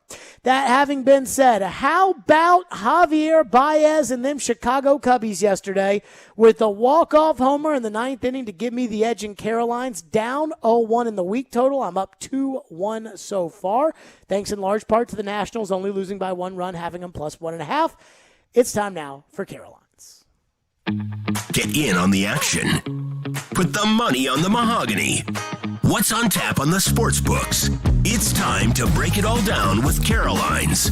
Here on Stillman and Company. On ESPN. 102.5 The Game and the Game Nashville app. We've got Cardinals, Cleveland baseball team, Indians, Guardians, whatever we're calling them now. They're playing tonight. I'm going to take the Cardinals on the money line minus 110. Adam Wainwright is on the mound for the Cardinals. So his last outing, he allowed just 1 earned run, 6 hits, no walks, 5 strikeouts across 7 innings. The Indians have Cal Quantrill out on the mound. He's 2-2 with a 3.84 ERA in 10 starts. I think the Cardinals have the advantage with pitching here. Wainwright in his last outing against the Indians, Guardians, whatever we're calling them now, allowed just 2 runs, 3 hits, no walks, 6 strikeouts across 7 innings, and a win on June 9th. The Cleveland Bats also just have a tough time getting moving. They're averaging about 3.5 runs per game across the past 10 games, so give me the Birds. I'm going to go ahead and take Cleveland on the money line here, and the reason I'm going to do it is I think Cal Quantrill is actually pretty good. It's crazy. His dad, Paul, was pitching in the big leagues when Adam Wainwright made his debut. That is and crazy. Now he's pitching against Adam Wainwright in a game, but I'm going to go ahead and take the Indians. By the way, St. Louis favored, so instead of the money line, give me Cleveland plus 1.5. Okay. All right. I also have a couple Olympic picks. Tonight we have the women's 200-meter freestyle final. Give me Katie Ledecky to win gold plus 340. And I don't want to butcher her name, but her last name is Titmus. She's an Australian swimmer. She has just blown everyone away so far in Tokyo. She got Katie Ledecky in the 400. Katie Ledecky won silver, but that's also Katie Ledecky's worst event. That's her toughest event. For anyone who's never swam, the 400 is rough. It is both a marathon and a sprint. So I think Katie Ledecky comes back tonight and wins gold. I'm going to go with Ledecky as well. She's one of those generational swimmers. Yeah. Like I know Simone Biles pulled out earlier today, but if I've got to pick a Simone Biles, I'm going with Simone Biles. So I'm getting a generational swimmer. She is the female version, maybe, of Michael Phelps. You could make that argument. Maybe not as successful yet in her career, but she's on that path. But she was in Rio. I mean, she was that girl in Rio. So she was a baby in Rio. I'm going to go with Katie Ledecky in the gold as well. Okay. Nigeria, Germany basketball tonight. Give me Nigeria on the money line. Now, both teams are facing elimination. Germany lost to Italy, Nigeria to Australia. Nigeria has a much better defense. And even though I'm not very high on this USA men's basketball team, Nigeria still got a win against them when the USA has an arguably better talent. So give me Nigeria on the money line. Yeah, I'm going to pick Nigeria because they beat us as well. Who's on Germany? I don't know. Like, are there any NBA players on Germany? Not that I know of. Okay, made up my mind. I'm Nigeria there. Wonderful. Going back to baseball, the Yankees and the Rays. Boy, the Yankees, they just don't, I mean, something's wrong with the Yankees. The Yankees and the Rays, McClanahan versus Jordan Montgomery. I'm going to take the Rays on the road. The Yankees have just been struggling this year. They just can't get it together. Give me Tampa Bay on the money line. The run line here is 1.5. Give me the Yankees plus 1.5 minus 170. I think it could be a close game tonight. There you go. That's it for us. We are out of here. Training camp starts tomorrow. Full reaction at 2. NHL free agency. Again, full reaction at 2. We'll see you tomorrow. Stillman and Company.